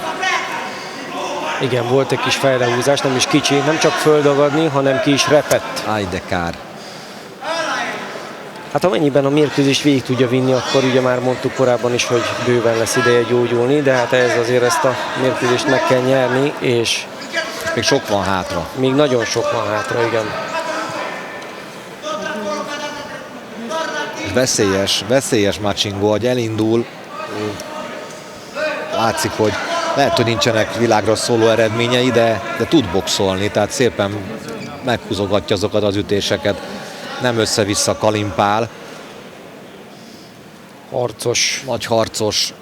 Biztos, hogy az utolsó heletéig küzdeni fog. Hát akkor át nem tud, mint Cruzito. Hát azt hiszem, hogy ilyen téren nagyon magasra tette a lécet a magyar bunyós, a vasas öklözője. Még Erdei Zsolt is gratulált neki, ide jött hozzá és ölelgette. Nagyon férfi volt Cruzito. Fogadó balhorog Mitevtől, most egy jobb egyenes testre a románt, és bocsánat, a bolgártól. Szépen talált egyébként most egy szűk jobbossal a bolgár, szinte alig láthatóan. Megint bal jobbal. Itt megcsípte, mintha megcsípte volna. Megáll, olyan érdekes sarokkoppintásosokkal megy ki. Igen, jó, hogy beviszik a széket véleményem szerint, mert itt most szükség lesz rá. De ide kéne most egy jó cutman. Hát nagyon fontos, bizony, azt gondolom, hogy mivel nincsen már fejvédő amatőr bunyóban, hogy most már olyan ringsegédek kellenek, akik közül az egyiknek ki kell tanulni ezt a szakmát, mert ez egy szakma. Jó cutmannek lenni, az ma már egy szakma. Én rengeteg energiát fordítottam erre, főleg abban az időben kezdtem el jobban foglalkozni ezzel, amikor Szellő Imrének voltam az edzője, és nyilván 6-tól 10 menetes mérkőzésekig voltak, és volt olyan szünetünk, azt hiszem pont mindegy, nem akarok most, de lényeg az, hogy címmérkőzés volt, emlékszem, hogy 3 helyen volt kilepedve Imre, és nem volt egyszerű ellátni a sebeit. És azzal ment el a 60-ból, gondolom 50 másodperc, hogy a sebet. Nagyon kevés. Azért jó lenne, hogyha nem az edző, hogy te tudod olyankor instruálni, mit kell csinálni, és van egy kifejezett cutman. Így van. Egyébként érdekességként jegyzem meg, hogy a Hell Boxing Kingsnél a Hell Energy Promotion biztosítani fogja a cutman a profi mérkőzésekre azoknak a tímeknek, ahol mondjuk csak edzők vannak és nincs cutman, tehát ebben is odafigyelünk hát arra, hogy ez nagyon profi, mert minden a legmagasabb szinten menjen továbbra is, sőt, emelve a szintet. Profi bunyóban meg pláne, aztán elengedhetetlen egy jó cutman.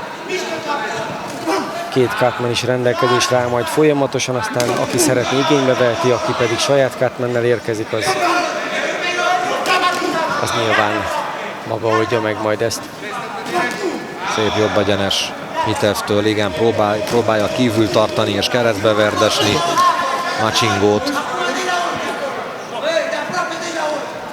Kerülnie kell azt, hogy Macsingo igazán közel kerüljön hozzá, mert felrepett és sérülékeny az a testrész ott bizony. Ki kell használni a karhozbeli fölényt, az ütőtávbeli fölényt, magasságbeli fölényt, és ha ott van, akkor viszont egészen közel kerül, de még véletlenül se tudja megütni Macsingo. Tehát itt nagyon-nagyon jól kell tudnia játszani az ütőtávval Mitevnek.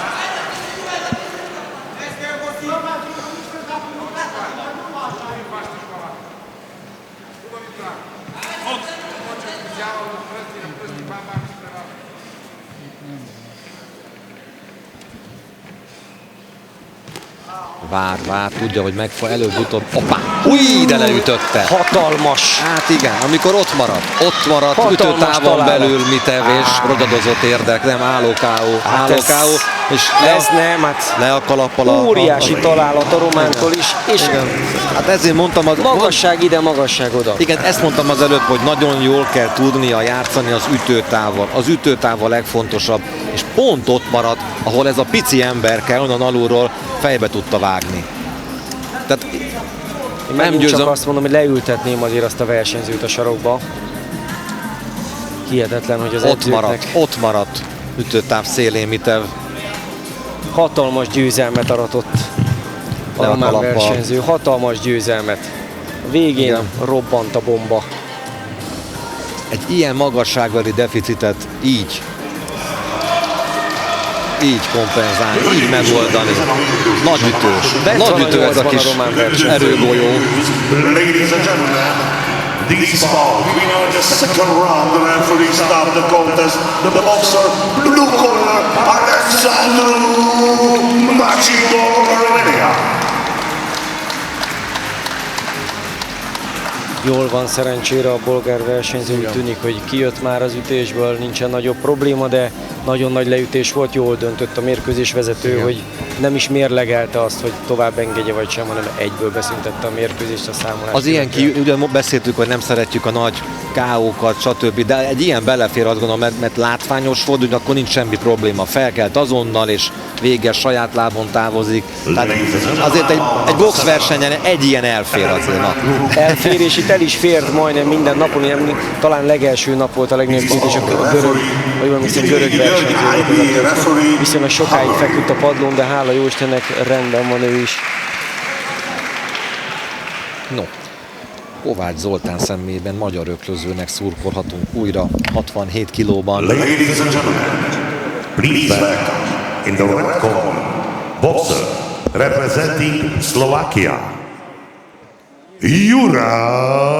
Juraj Bona! Two trailer park girls go round the outside, round the outside, round the outside. Two trailer park girls go round the outside, round the outside, round the outside. Hölgyeim és uraim, a szorítóban, a piros sarokba, Juraj Bona, Szlovákia! And ladies and gentlemen, please welcome in the blue corner, boxer representing Hungary, Kovács Zoltán!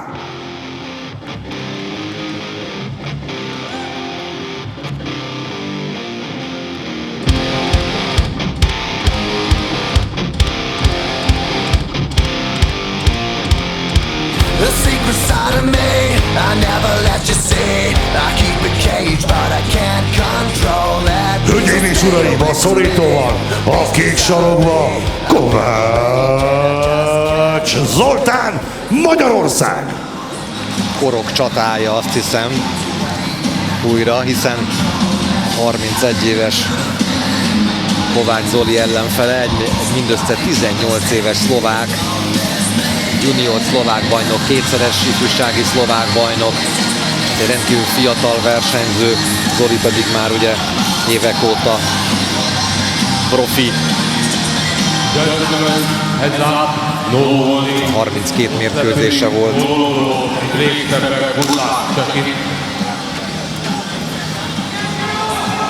A szlovák versenyző sarkában Kovács Tamás, Tomi Kid, aki kiváló amatőr és profi ökő volt, és egyébként a szlovák szövetség elnöke, nem mellékesen. Így van, volt a szlovák nemzeti válogatott szövetségi kapitánya is, ugye nem is olyan rég. Most pedig elnöki pozícióban van, és nagyon jó fejlődésen a szlovák ökőívás a keze alatt. Szépen boxol eddig. Hát Juraj Bona. Kovács Zoli az egy igazi tapasztalt, rutinos rók, aki mind amatőrben, de elsősorban profiban rengeteg tapasztalatot szerzett, a másik oldalon pedig egy fiatal tehetség.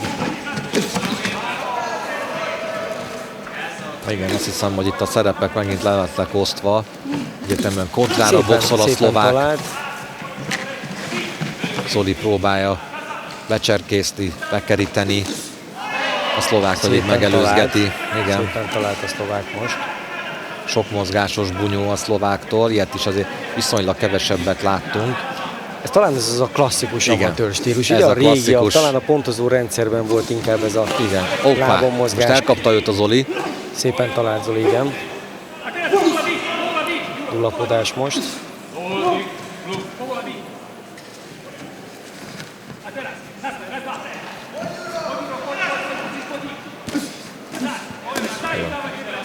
Hosszú karjai vannak a szlováknak, magasabb is, ha jól látom Zolinál, és igen, a klasszikus kontraboxolót látunk. Igen, de hogyha picit vérszemet kap és ott marad, akkor ugyanúgy megbüntethetik, mert hogy az előbb láthattuk. Messziről indult Zoli, és ezt kihasználta a szlovák versenyző most. Egy kis birkózás, vagy egy kis judó is belefér.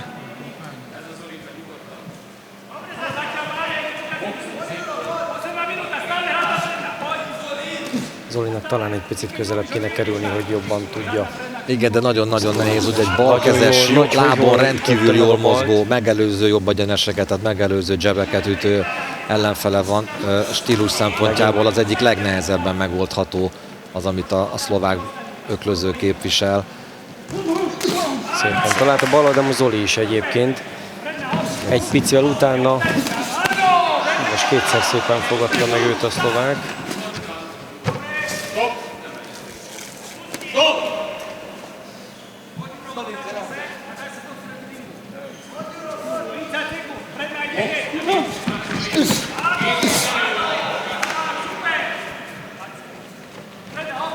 A szlováknak figyelnie kell, hogy maradjon lehetőleg a ring közepe körül, ne hagyja, hogy Zoli oda terelje a kötelekhez. Nyilván Kovács Zolinak pedig az a célja, hogy beterelje, leszűkítse a területet, és ott onnan tudjon dolgozni közelről. Igen, csak hogy a szlovák meg ilyenkor nagyon olyan közel jön, hogy nincsen tere Kovácsnak. Hoppá! Hopp, még egy búcsú. Véletlen. De nem szándékos volt, inkább egy ilyen ösztönös. Elnézést is kért Igen, Bona. igen. Jó, nagyon jó első menet, ez amikor két ellentétes stílust látunk, az mindig jó mérkőzést eredményez. Egy klasszikus vívó és egy folyamatosan az ellenfelét nyomás alatt tartó öklöző csatáját látjuk. Jó első menet volt. Rendes sorra a szlovák versenyzőnek a kontraütései látszódnak, megelőző balegyenesei is. Jól üti a balt egyébként, még nincs benne igazi átütő erő, de a ritmus érzéke jó a szlovák versenyzőnek. Zoli pedig ott van rajta végig, és próbálja nyomás alatt tartani. De odaadták mind a hárman egy ponttal, és szerintem ez is volt a realitás. Nagyon-nagyon korrektül pontoznak. Rátkai Norbert, Molnár Gábor és Csokor Csaba.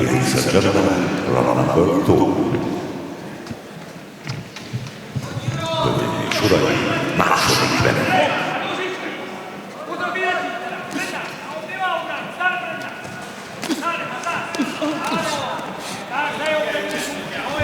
És a mérkőzés képe egyelőre ugyanaz, mint az első menetben. Zoli rohamoz, a szlovák versenyző pedig elmozog. Nem is ugyan csodálkoznék, hogyha változna a kép, mert a szlováknak egyértelműen a testalkatából fakadóan is, meg amit eddig láttunk, ez a bunyója, ez fekszik neki. Jó kis kontra, ökölvívás, megelőző jobb egyenesek és keresztbeverés. A Zolinak pedig valahogy szűkítenie kellene az ütőtávot, lezárni a szöget, elé lépni. Borzasztó nehéz, mert nagyon-nagyon jól mozog lábon Bona.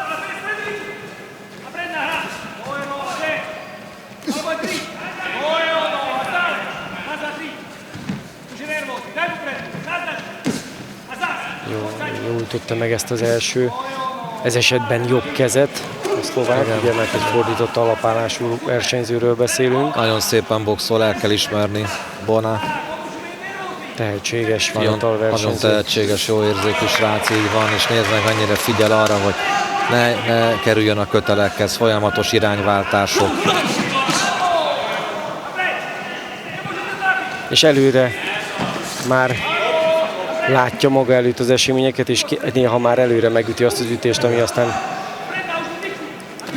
indokolatlanná válik, mert mégsem lép utána Zoli, de ha lépett volna, akkor bizony ott lett volna a bal kéz. Kicsit visszavett most a tempóból Zoli egyébként. Igen, mert picit elbizonytalanította Juri Bona ezzel a folyamatos irányváltásos bunyóval. Sok jab, ez az megint egy feltartó jobb egyenes a szlováktól.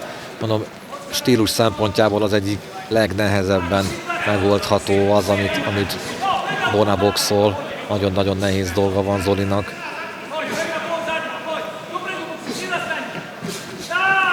Jó használja ki a hosszú lábait és a hosszú karjait a szlovák bunyós, tényleg rendkívül ügyes. Jól veszi ki magát Zoli támadásaiból. Fiatal most elkapta, talán. Fiatal versenyző évén nem csodálkoznék egyébként, ez a szlovák srác mondjuk egy-két év múlva már 75 kilóban lenne a 67-ből. Viszonylag magas, de 71 kiló szinte borítékolható szerintem egy-két éven belül. Egyelőre viszont jó helyen van 67 kg-ban.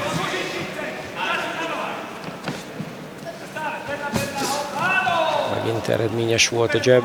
Igen, és a jab után azonnal pozícióváltás, azonnal forog, hogy véletlenül sem maradjon ott. Nagyon-nagyon jól mozog lábon. Hú. Még támadásban is jó lábon Juraj Bona.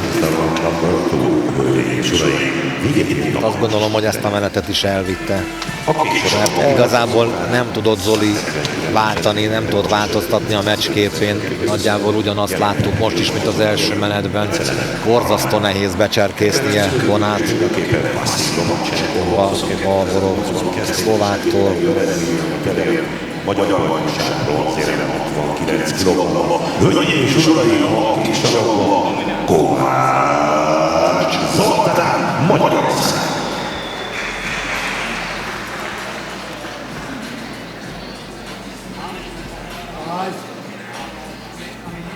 Elhozta a menetet ebben a második körben is a szlovák versenyző, igaz 2-1-re.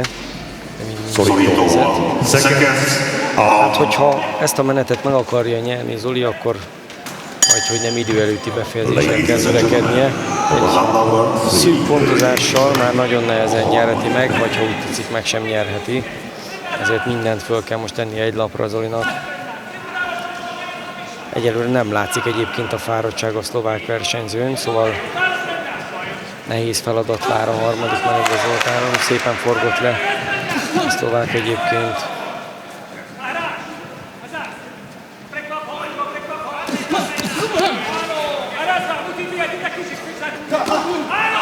Nagyon szép bal egyenes, jó ütembe kiütve a szlovák versenyzőtől.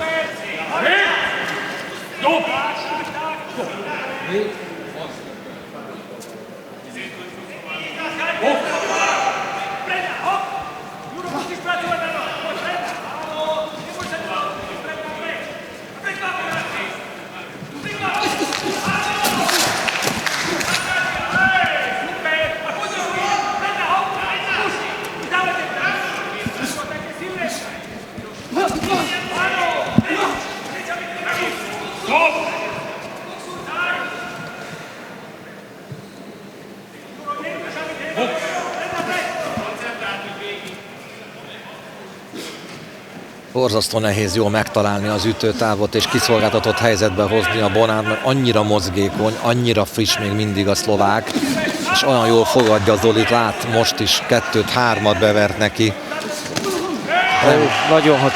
Nagyon hatékonyan forog le oldalra a szlovák versenyző. Azt mondom, hogy lábon szenzációs Bona, lábon szinte jobb, mint kézzel. Most viszont talán befért egy jobbost Kovácstól, de azt hiszem, hogy így taktikailag megoldja ezt a meccset eddig, legalábbis Bona. Megnéztem a szlováknak mi a hobbija, mondom, hát ha a tánc, de nem látom, hogy mi lenne a hobbija, de nem csodálkoznék, hogyha az lenne, hiszen megállás nélkül táncol. Most is a ringben jobbra-balra elmozog, irányt vált, ami egyébként a leghatékonyabb módja annak, hogy megtörje a lendületét egy ilyen előretörő versenyzőnek. Ugye kevés az, hogy jobbra megy, vagy éppen balra, viszont hogyha folyamatosan irányt vált, akkor egész egyszerűen elbizonytalanítja. Így van. Egyszer nem tudod, hogy most merre menj, mert nem tudod, hogy a másik merre forog le. borzasztó fontos, igen, a jó lábmunka, és ebben nagyon-nagyon jó Haban. Bocsánat, Bona.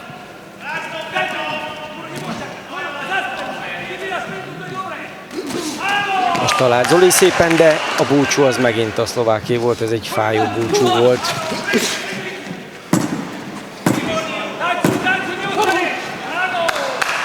És itt a menet vége. Harmadik menet vége. Hát hasonló képet láttunk a harmadik menetben, mint az első kettőben, szóval csodálkoznék, hogyha nem a szlovák versenyző kezét emelnék a végén föl, de azért nyilván várjuk meg a Hát igen, Wilsonnál láttunk azért meglepetést. És igen, egy kicsit sajnálom, mert hatalmas tehetség, és nagyon szépen boxolt. És szerintem hatékonyabban is boxolt, mint az ellenfél. Az azeri versenyző jobban meggyőzte az ugurókat, sajnos. Jövő minden fontos részletet.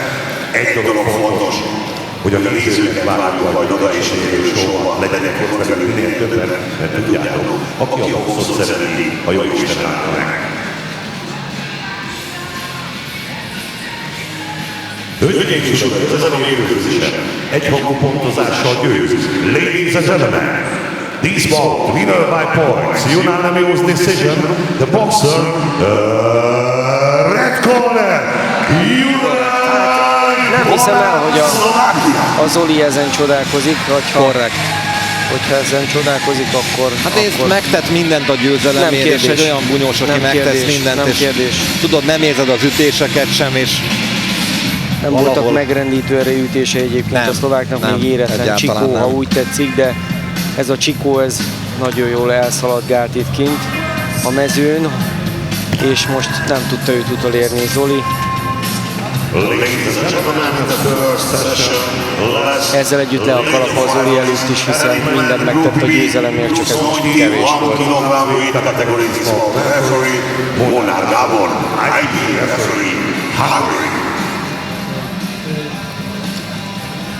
a program utolsó mérkőzésére kerül sor, magyar résztvevővel, mindjárt érkezik Bernát István. 91 kg-ban. Bernát István első mérkőzése lesz itt a Hellboxing-on, ugyanis az első mérkőzésén. Mari Milojevich!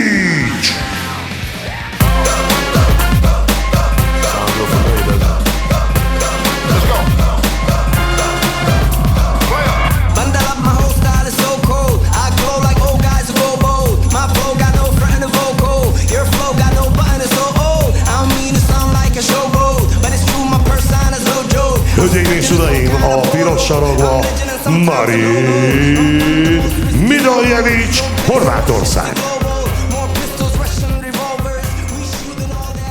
And ladies and gentlemen, please welcome in the blue corner, boxer representing Hungary, Bernát István!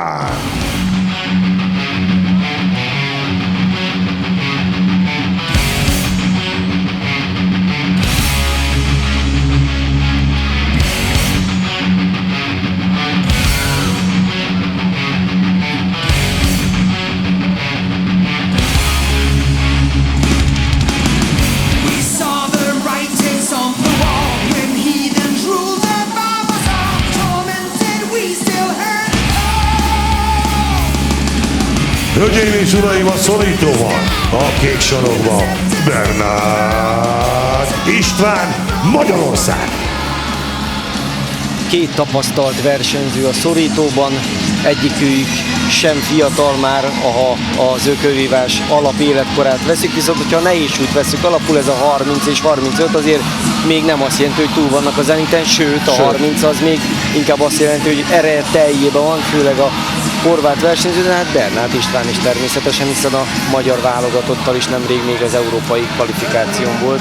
És ő a regnáló magyar bajnok egyébként. Igen, plusz 92 kilóban 2023-ban ő nyerte meg a magyar bajnokságot.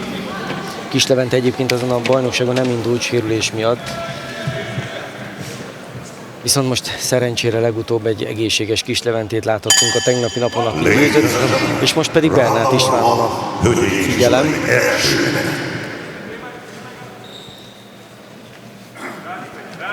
Horvát volt. Horvát bajnoki második helyezett, ami 2017-ben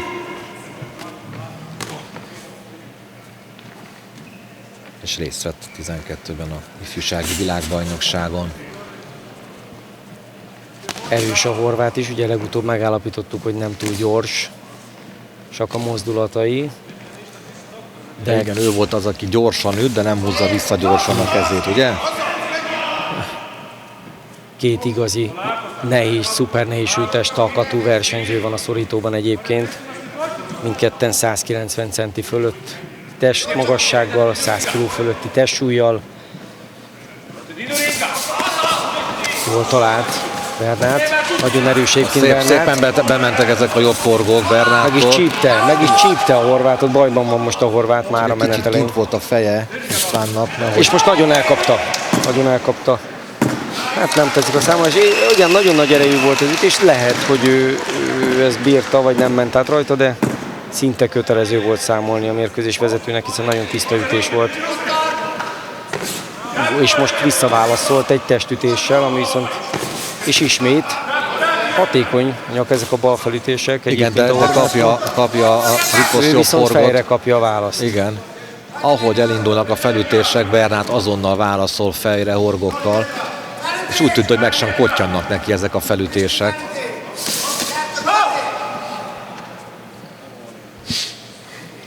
Tenyeresért szólt a bíró, megint egy balfelütést ütött, és most fejre is dolgozik. A horvát. Picit ott ragad Bernát, szép balhorog.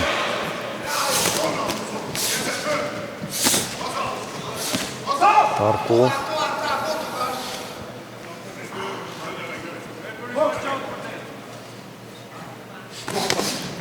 Testen kezd általában a horvát, és legtöbbször talál is.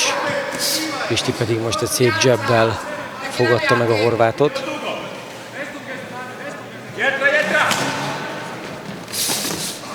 Hoppá. Hatalmas mázsás pofonok a levegőben és egymáson. Szóval vagy a horvát most ott a menet vége fele ráérzett a... Igen, bár most vissza újra Bernát pillanatai. Igen.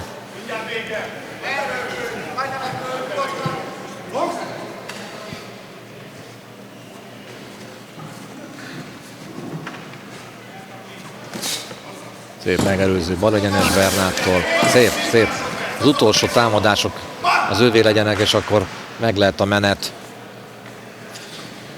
Jó hullámzó felvonást láttunk. Az eleje egyértelműen Bernáté volt, a második fele inkább a horváté, de viszont igen, itt a legvégén újra Bernát talált. Hullámzó volt valóban. Érdekes volt egyébként tegnap Kisleventét látni, az ő gyorsaságát a szupernehéz súlyban. Többször megállapítottuk, hogy bármelyik súlycsoportban lett volna, itt viszont kevésbé gyors, de hatalmas ütések, hatalmas erejű ütések. Igen. Azok ilyen pattanós ütések, és nem csak robbanékony, hanem úgy jön vissza, mint a Csúzli Levié. Ezek sem lassú ütések, főleg Bernáttól, csak talán nem pattan úgy vissza. Igen, és jobban érezni a súlyt. Az első menetet a kék sarok, azaz Bernát vitt el, Bernát sarkáig az első menet. 10-9-re, tehát még a horvát, hogyha rátesz egy lapáttal, akkor... Ne tegyen, mert azért itt bennem azért nagy kérdőjelek vannak, hogy fizikálisan hogy fogja bírni. Hamarosan kiderül. Igen. Bár a horvát is, tehát azért... Igen, nagyon nagy erejű ütéseket enged el Bernát, és azért fejre is sokat beszedett a horvátnál. Kérdés, hogy belőle mennyit vett ki ez az első menet, de hát mindjárt meglátjuk.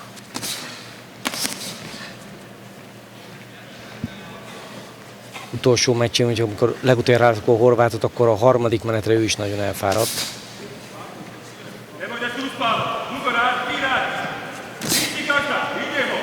És volt két egymás követő test is, 3 a horváttól. Igen, nagyon forszírozza a testütéseket, Mindoljevics.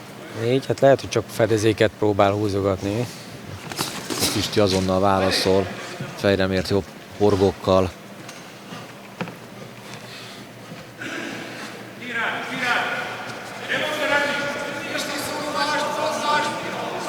viszonylag eseménytelen De volt. szép Itt volt ez a balhorog, igen, és ez jó azonnal, volt. hogy eljött onnan. Jó ütembe ütötte meg Bernát ezt a bal horgot. Megint. Nagyon jó ritmusban üt Bernát. Ahogy elindul a horvát, Most egy azonnal. kemény horvát jobb egyenes, de csak mosolyog rajta Bernát. Nem ment át rajta az ütés, sőt. Én úgy láttam, hogy válaszolt is bizony. Most is az Oda-vissza. utolsó ütés az itt van. Megint a bal felütés a horváttól. Szép. Blokkol és válaszol Bernát. Egy kis pihenő. De a horvát se igyekszik kiszabadítani magát innen, és most bekapott két kemény jobb horgot Bernáttól. Hopp, kirepett a István. Igen, Bernát jobb szeme kirepett. Hát ez nem jó hír, de Hoppá. és fölül, a szeme fölött, ami akár kellemetlen is lehet, ugye, mert előfordult, hogy belecsorog a vér a szemébe, de reméljük a bírónak sikerül elhárítani a vérzést.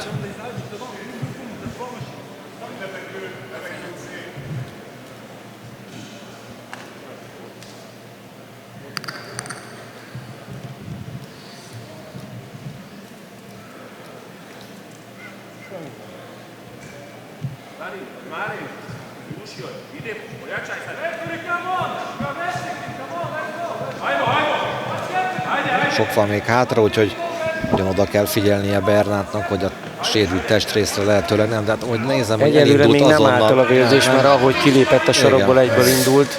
Igen, hát itt az orvos nem tudta ezt jól elállítani. Hát Szép, elsőre szép balhorog, szép leforgó balhorog Bernáttól. Ez az távol tartani. jól Nagyon találta jó. jobb kézzel. Na ez az ütőtáv, ez a megfelelő ütőtáv Bernátnak. Nem ott maradni közel, vagy nagyon-nagyon-nagyon közel. Jól Ez az, talált megint a jobb onnan kézzel. nagyon szép. Most a horvát talált kétszer. De inkább Bernát pillanatai ezek itt. Most megint egy kemény jobb. Kapott is, de kéz. adott is. Szép, nagyon szép. Tisztán talál Bernát.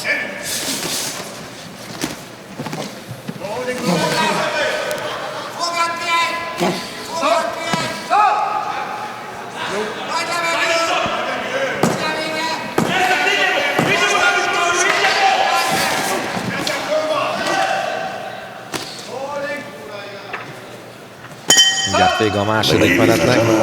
Hát nézd, nálam elvitte Bernát István ezt a menetet. Szerintem tisztában talál, látványosabbak a találatai, megoldja taktikailag. Oké, becsúsznak a horváttól is ütések, nyilvánvaló, nehéz megúszni, de összességében nekem Bernát tűnik a Ez volt a kép, pontosabbnak. amiatt lassításon is látunk, hogy ahogy ütött a horvát, azért Bernát mindig válaszolt rá. Így van. Ahogy elindultak a felütések Szoros testre, menet Bernát volt, ettől azonnal független. válaszolt horgokkal fejre. Hölgyeim és uraim, ma itt a sarokban Bernát István. Sokszoros magyar bajnok egyébként Bernát István. Mint mondtam, ő a regnáló magyar bajnok, de hát például 2016-ban is ő nyerte a magyar bajnokságot. Szeged a szorítóval. 2013-ban részt vett Kazaksztánban a világbajnokságon. Mérkőzést is nyert. Olyan hosszú az eredmény sora, hogy nem is lenne elég egy perc. Egy nagyon rutinos és eredményes ökröző Bernát. Korábban egyébként birkózott. Épp az orvosra várnak, aki már jön is. És profiként is kipróbálta már magát, már van 12 mérkőzése Bernátnak. Ő 10-et meg is nyert. Második menetet is elvitte egyébként Bernát. Így van, ez jogos. Hát, én azt gondolom, hogy ha nagy hibát nem véd, és miért is védene, akkor ez a mérkőzés ez. Itt még a sérülés szólhat közbe. Igen, de annyira meg nem, tehát ha még lehet, hogy egyszer-kétszer kiküldik az orvoshoz, de nem annyira vészes, hogy ne látna tőle. Nincs bedagadva a szeme, szóval nem hiszem, hogy ettől.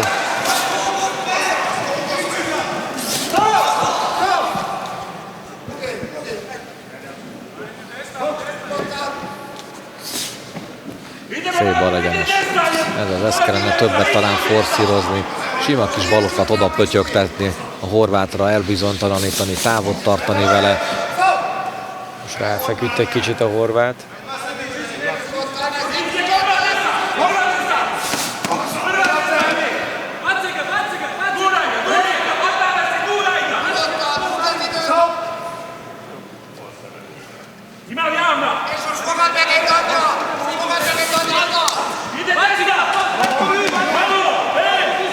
Nem mondom azt, hogy látványos, ami most zajlik, de Bernát szempontjából abszolút elfogadható, logikus és hatékony, mert ilyenkor nincs mese, lopni kell az időt, tördelni a bunyót. Ez sérült szem, de szép volt. Most jól talált egyébként Bernát. És a horvátnak is vannak szép találatai, de ahhoz egészen biztosan kevés, hogy ezt a mérkőzést megfordítsa. Újra egy orvosi kezelés, amely újabb és újabb pihenő a versenyzőknek.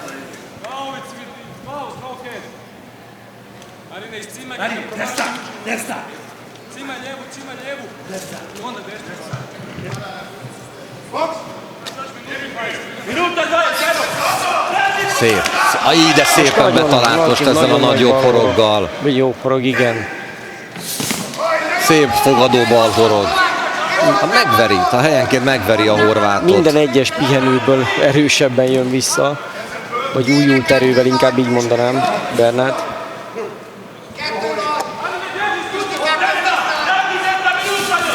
Szép balhorog. A jobb felütés nem talált, nem volt teljesen tiszta, de a balhorog már ült a horvát fején. Most egy picit elvesztette a fejét Mindoljevics. Szép fogadó újra, nagyon jól fogadja Bernát a horvát támadását, számít rá, és jól üt keresztbe. Jaj, mint a megcsípte volna egy pillanatra. Nem tudom elképzelni, hogy ez nem ment. És nem, de nagyon tiszta kemény, a szeme, tiszta a nagyon szeme. kemény a feje van a horvátnak, mert ez egy óriási erejűtés volt. Igen, nekem is úgy tűnt, hogy megbicsaklott volna. Mintha... Szép. Megint. Bírónak itt a kötélnél majd vigyázni kell egy kicsit. Hogy meg nekünk is. Nehogy ránk meg nekünk is, hogy két ilyen óriás kinek kerüljön a szorítóból. És nyomja előre egyébként, tehát dől előre, tehát nagyjából 200 kg nehezedik a kötélre ilyenkor, de inkább több. Vége. Megvan a mérkőzés. De nagy csata volt. Bent van a 8-ban Bernát, vélhetően, sőt nem is, hogy vélhetően, hát szinte borítékolt van, de természetesen várjuk meg az eredményhirdetést.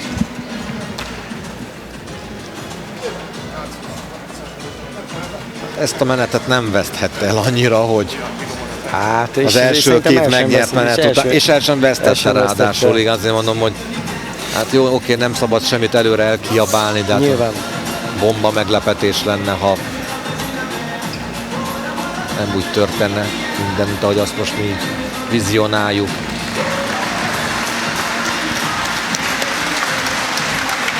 Hölgyeim és uraim! Az első etap utolsó mérkőzés egyhangú pontozással győz. Ladies and gentlemen, this bout winner by points, unanimous decision, the boxer, blue corner, Gernát István. A horvát nem így érzi. Nem így érzi, de én azt gondolom, hogy ez azért egy viszonylag sima. Nem egyértelmű volt persze, hát ez ugyanaz a lélektani helyzet, amiről az előző meccsen, vagy valamelyiknél beszéltünk, hogy aki mindent megtesz a győzelemért és találgat, az könnyen érezheti úgy, hogy megnyerte, de hát nem tud az ember ott objektív lenni. Egyértelműen Bernát volt a jobb, és megérdemelten jutott az élő showba. Úgyhogy lassan véget ér itt a kora délutáni program, de ne menjenek messzire, csak egy szűk órát pihenünk. 17 órától folytatjuk. Kisdöntők napjának az utolsó. Hogy hallják a kisdöntők napját. 4 magyar ökölvívó is szorítóba lép majd. Drukkolhatunk majd Olá Leventének, Gémes Leventének, Mester Somának, Tallósi Péternek, úgyhogy lesz kiért szorítanunk délután 5 órától is. Tartsanak velünk akkor is, hamarosan folytatjuk. A legjobb versenyzők közé az élő csoport 12 órakor jövünk a folytatással.